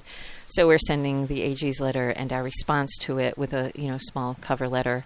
Oh, wow. Realizing I should change that cover letter before it goes out and tell them about you caring that we're actually raising money. Absolutely. Because this is news. Damn, Ian's making a note for me. Thank you. Good hubby. Yeah. Now he has to remember to tell me later. One thing at a time. The writing I've got is the finding the notes later. You should have brought the dogs, and then they could have reminded you to remind her. You tuck it into the collar. Ian usually writes it on his hand or his arm. Yeah. I started putting. I just got a smartphone this year, and I started using the little note thing in there because I usually have the phone with me in case somebody's trying to get a hold of me.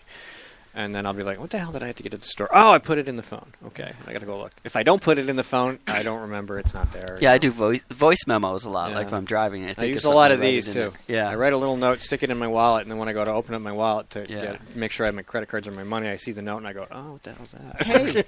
Hey, would you get arrested? You'd get arrested if you were putting the note into your smartphone. But would you get arrested if you were writing it on a sticky? No, I could actually... You have to have a hands-free sticky. I could be driving like this, writing on the roof of the car. But if I just touched my phone, I could get a $100 fine or whatever. Is the hands-free, does it say hands-free electronic device? Yeah. Electronic. So same thing for so GPSs. If you were in a convoy with walkie-talkies. Smoke and talk and eat. But I could have my on little your moleskin notebook and to be writing. You can read. You can read the paper. You can and you put can on do mascara. that. And if by chance that caused an accident, there is a law for that, the distracted driving law, which we already had, which apparently doesn't apply to phones because we had to have 2 more laws. Right. Yeah. Electronic objects. Electronic objects. Devices. So just don't make sure you're not using like an electronic touchpad that you can write on because that would qualify. Well, and it's a funny thing, right? They need an extra law. They need another law. This is something Jody and I were talking about actually the other day. Just this idea that you get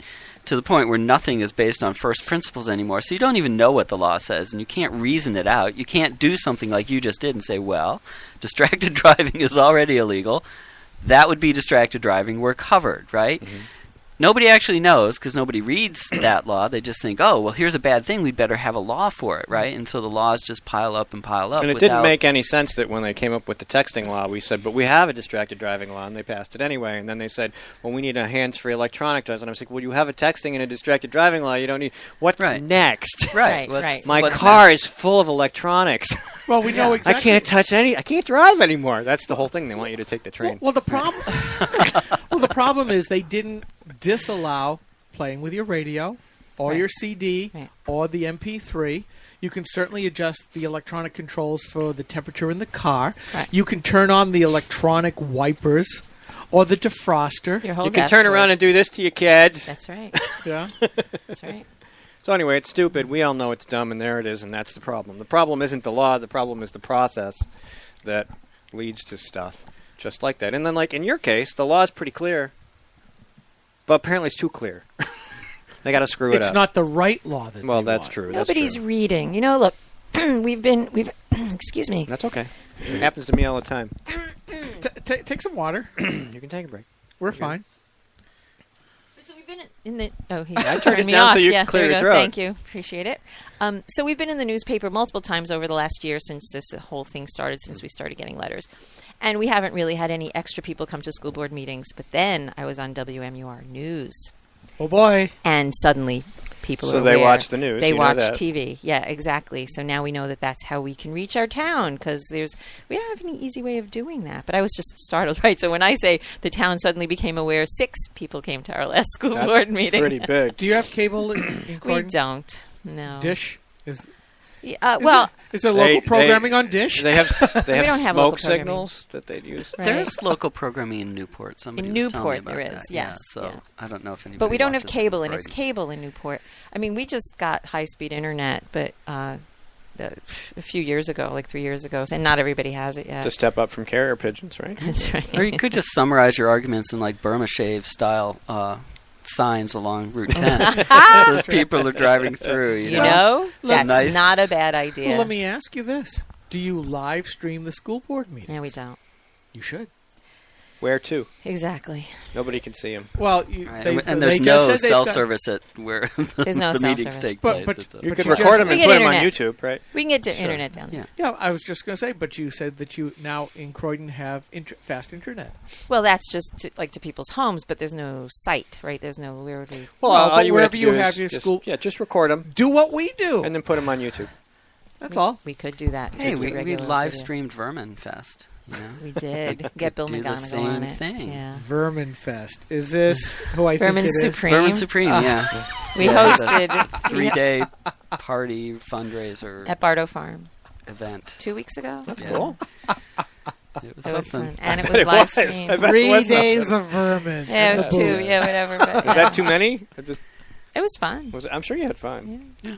I'm just I trying think it to. was a I'm just stitch. trying to measure out how many days of a guy with a boot on his head, no matter what he says. He didn't always wear his boot. That's good. And it wasn't just him. It There was wasn't. music. Yeah. There was a big slip and slide. There was. There was. It was the Rainbow Group. That Yeah, was. the Rainbow those are Gathering. his follower. The Rainbow Gathering. Yeah.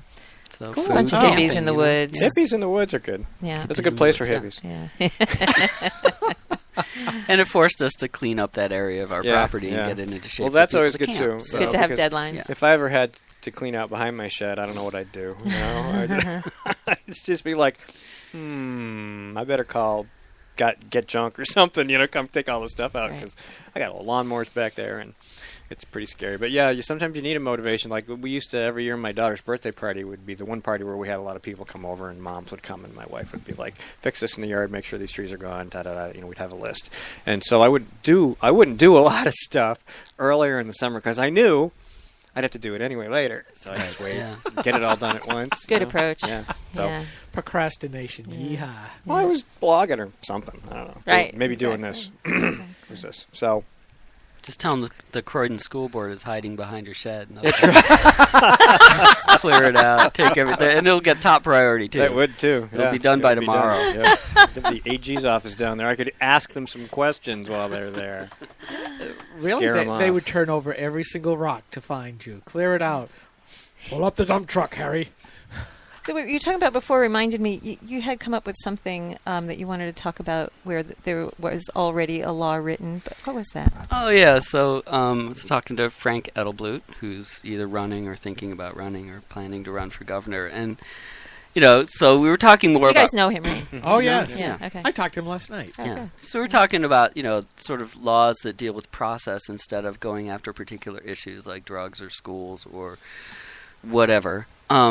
And we were talking, I was like, wouldn't it be an interesting idea if you could, as governor, lead the passage of a law that essentially said, since all legislative power is vested in the legislature, if somebody who's not in the legislature says something, you don't have to pay attention to it, right? And it would just take care of a lot of things at once. State Liquor Commission. Mm-hmm. Are you in the legislature? No, we don't care. The school, the Department of Education, are you in the legislature? No, we don't care. DES. Yes. Okay. Yeah. We don't care, right? Because you're not the legislature and you didn't actually pass a law, which would be sort of interesting. And if you really take it to the meaning of the words, you wouldn't have to pay attention to judges either because they're not in the legislature. So anyways, we were chatting about that and how much fun that would be. They are at least paid to interpret the law as opposed to... They're not actually paid to interpret the law. No, they're they're not. paid to enforce judicial power, which is to say this Decide. guy is inside or outside the law, not to interpret the law. Okay. The whole- Supreme Court, maybe, Right. and that's No, just not the even the Supreme- Constitution. yeah, And not all, even all the the Supreme Court can say is that, Interpret's in probably our the opinion, wrong word. this law violates the Constitution. Right. The legislature can do whatever the Right, hell exactly. it wants. Right. That's right. And so, but that's nobody really understands that, and so they've been turned into a super legislature. Anyway, so we were sitting someplace with free Wi-Fi last night, and I'm looking through the Constitution for something else, and I came across, is it Article 12 or 12A maybe, that actually just says that. It says no resident of New Hampshire shall have to obey any law that isn't passed by its representative body. It's like, It's already okay, there. hey, So, Virginia Barry, are you my representative body? No, you're not. So, I would love to see that raised. And this whole thing, I mean, I've written about it for a long time. The administrative state. It is the end point of progressivism, which is nothing more than incremental socialism, slow socialism. And as I said earlier in the show today, that Dr. Vieira at the NHCCS event last Sunday spoke at length about it, about the administrative state and the beginning of tyranny. The administrative law at the federal level of 1946 has now finally made it to the presidential campaign level. We've asked several of the candidates that same thing. What would you do? Because I think you've hit upon something really important. Because we see the executive branch morphing to the administrative branch, and they are making all kinds of rules. Yep. And you look at them and go, is this a law without representation? And even though it was duly passed and signed, I've wondered the last year or so, is it actually constitutional? You could be setting constitutional precedents in this, because if it's the State Board of Education that is saying what this is, trying to misuse a RSA, but in a sense it really is the board that's saying you can't do this. You could use that as an argument to say, hey, we are a distinct legal entity. We don't have to listen to you. Wouldn't that be novel? Right. They are, in fact. The school board is, in fact, an elected representative body, and the Board of Education is not. Correct. The Department of Education is not. And so there's all kinds of fun to be had with this case. Right?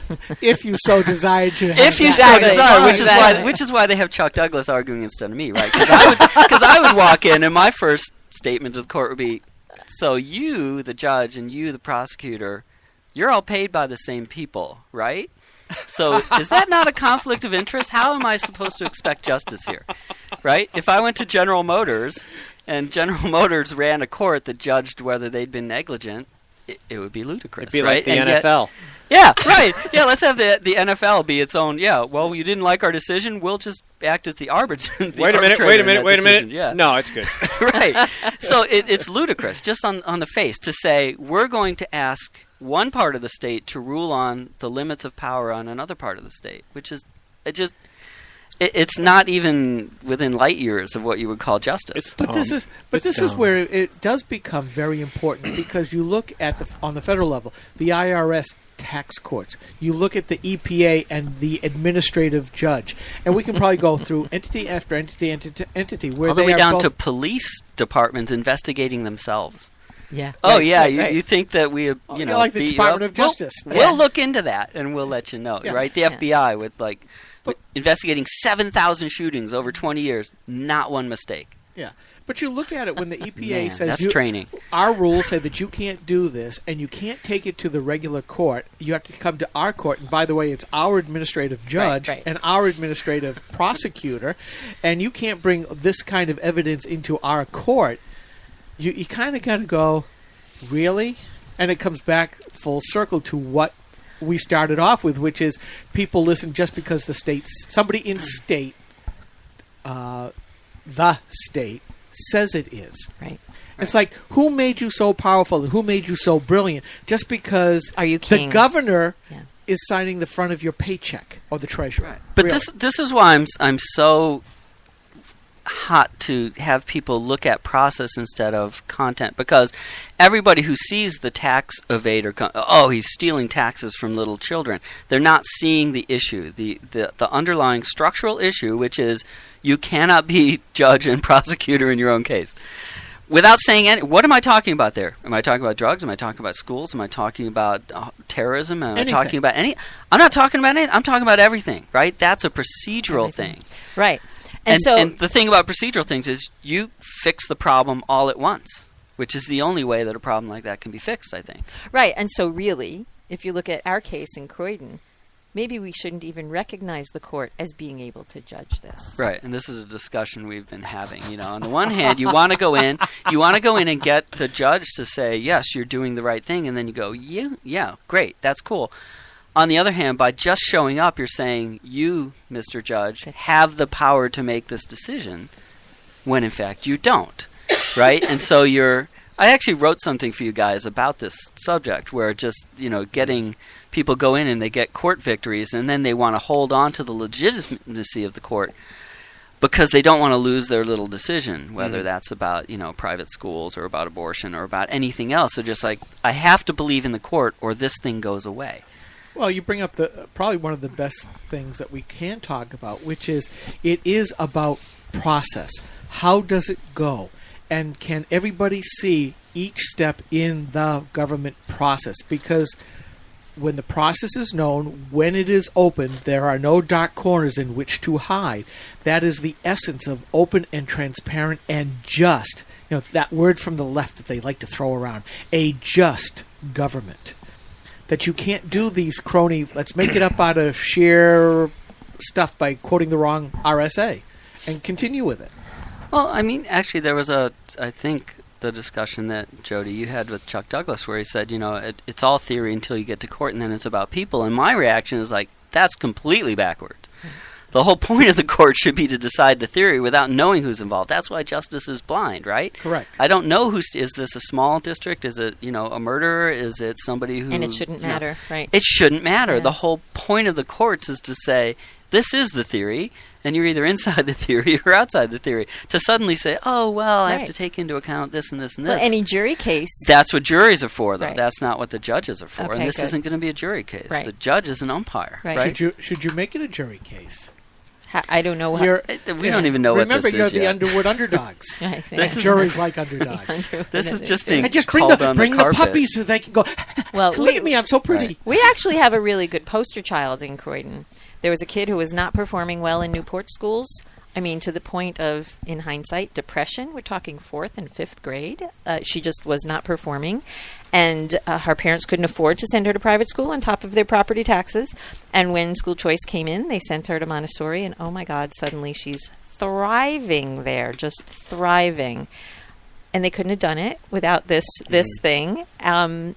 Anyway, that's our poster child. We'll tell them that story. And I mean, Chuck Douglas asked us for all the stories. Like, how did all the kids get there? Why did they choose Montessori? So, I don't know. And he's the expert at that game. He is. He's been playing it his whole life, and there's nobody you'd want to have better if that's the game you want to play. The discussion we always have is, I'm always like, do you even want to play that game? Right, which is a much riskier stance to take, and it's why she's on the school board and I'm not. Because if I were on the school board, I would be saying, citing your own letter here, AG, you're saying you can't guarantee an education, you can only guarantee an opportunity for an education. And there's another RSA which actually says, almost unbelievably, the state determines that the cost of an adequate education is like $3,500. Period. And it's like, if I'm on the school board, I'm like, I'm going to spend $3,500 on you. Here's a computer. Here's a fast internet connection. You now have the opportunity to become educated. Nobody can stand in your way. We're done. Next. We'll meet again next year, Right. That's it. We're done. So that I make her look like, a moderate. Oh, God, yeah. Well, that might be good. No, Work to your advantage.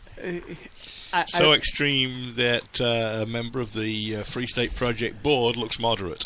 That's a great tagline for you, Ian. Right. It's not even extreme. It's just literal. Look, is, you wrote the laws. I didn't write the laws. You're the one who said an education costs $3,500. Why are we spending $15,000? Yeah. But going back to the process, how good can the process be when the Board of Education can't even quote the right RSA? Yeah. Well, right, and that gets to the whole void. Yes, it's they either they can't read it, or they don't want to read it, or they just don't understand it. Which would be my second thing. Would be in any appellate court, if this ever went to an appellate court. If you had a decision that was like 2-5 or 3-4,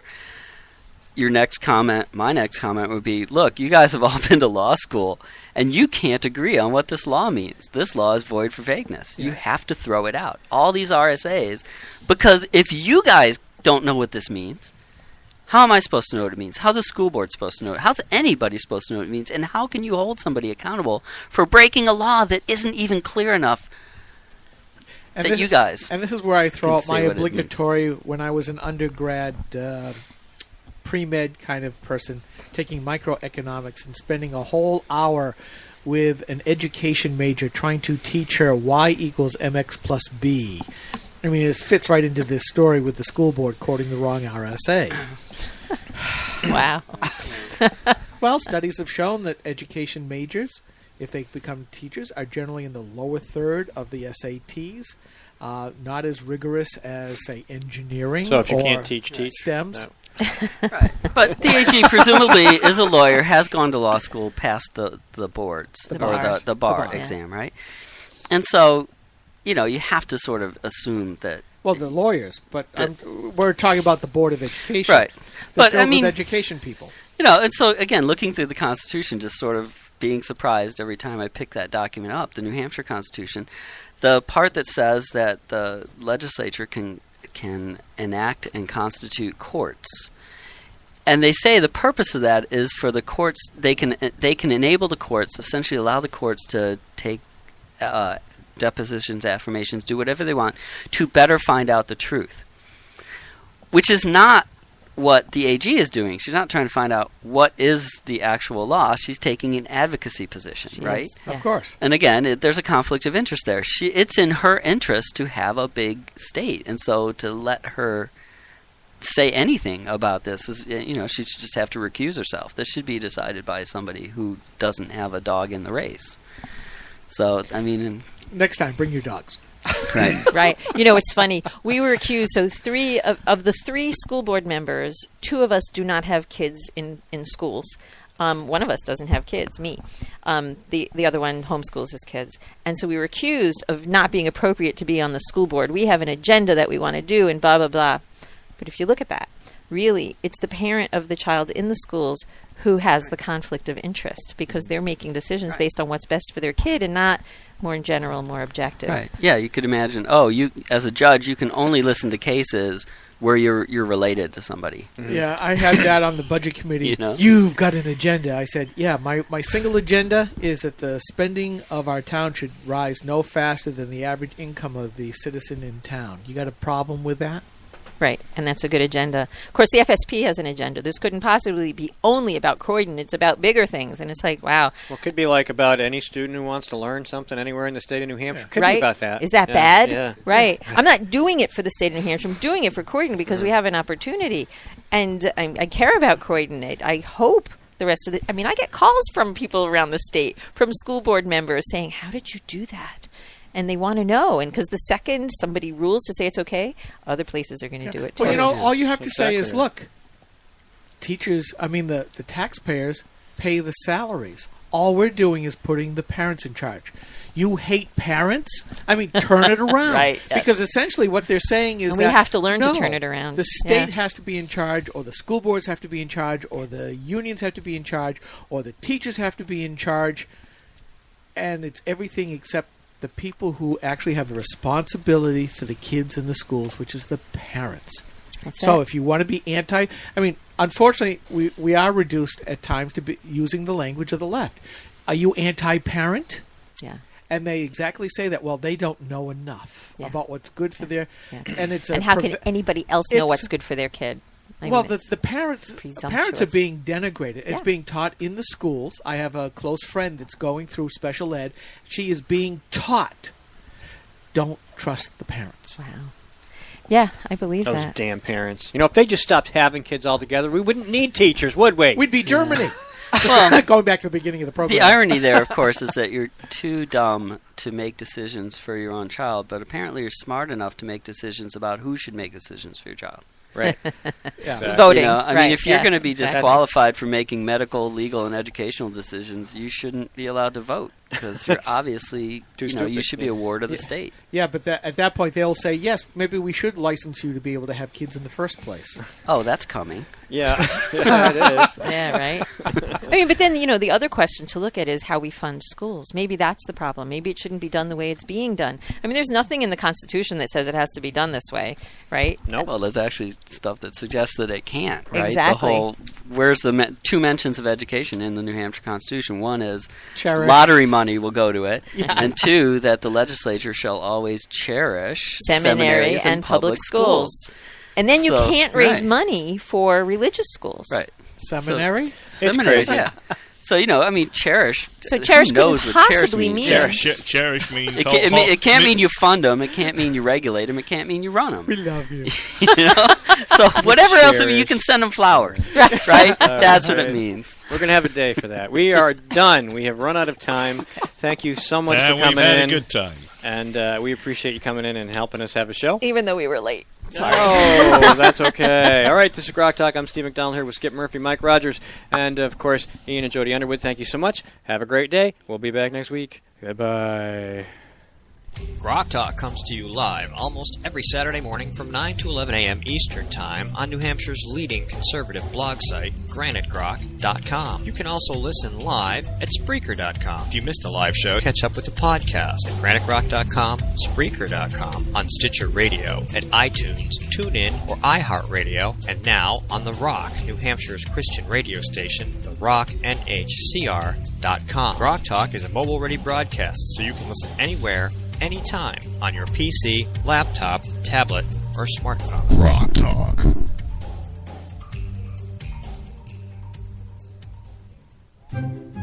The opinions expressed on this program are those of the speakers and not necessarily those of CNHT, GraniteGrok.com, this station, or anyone else for that matter.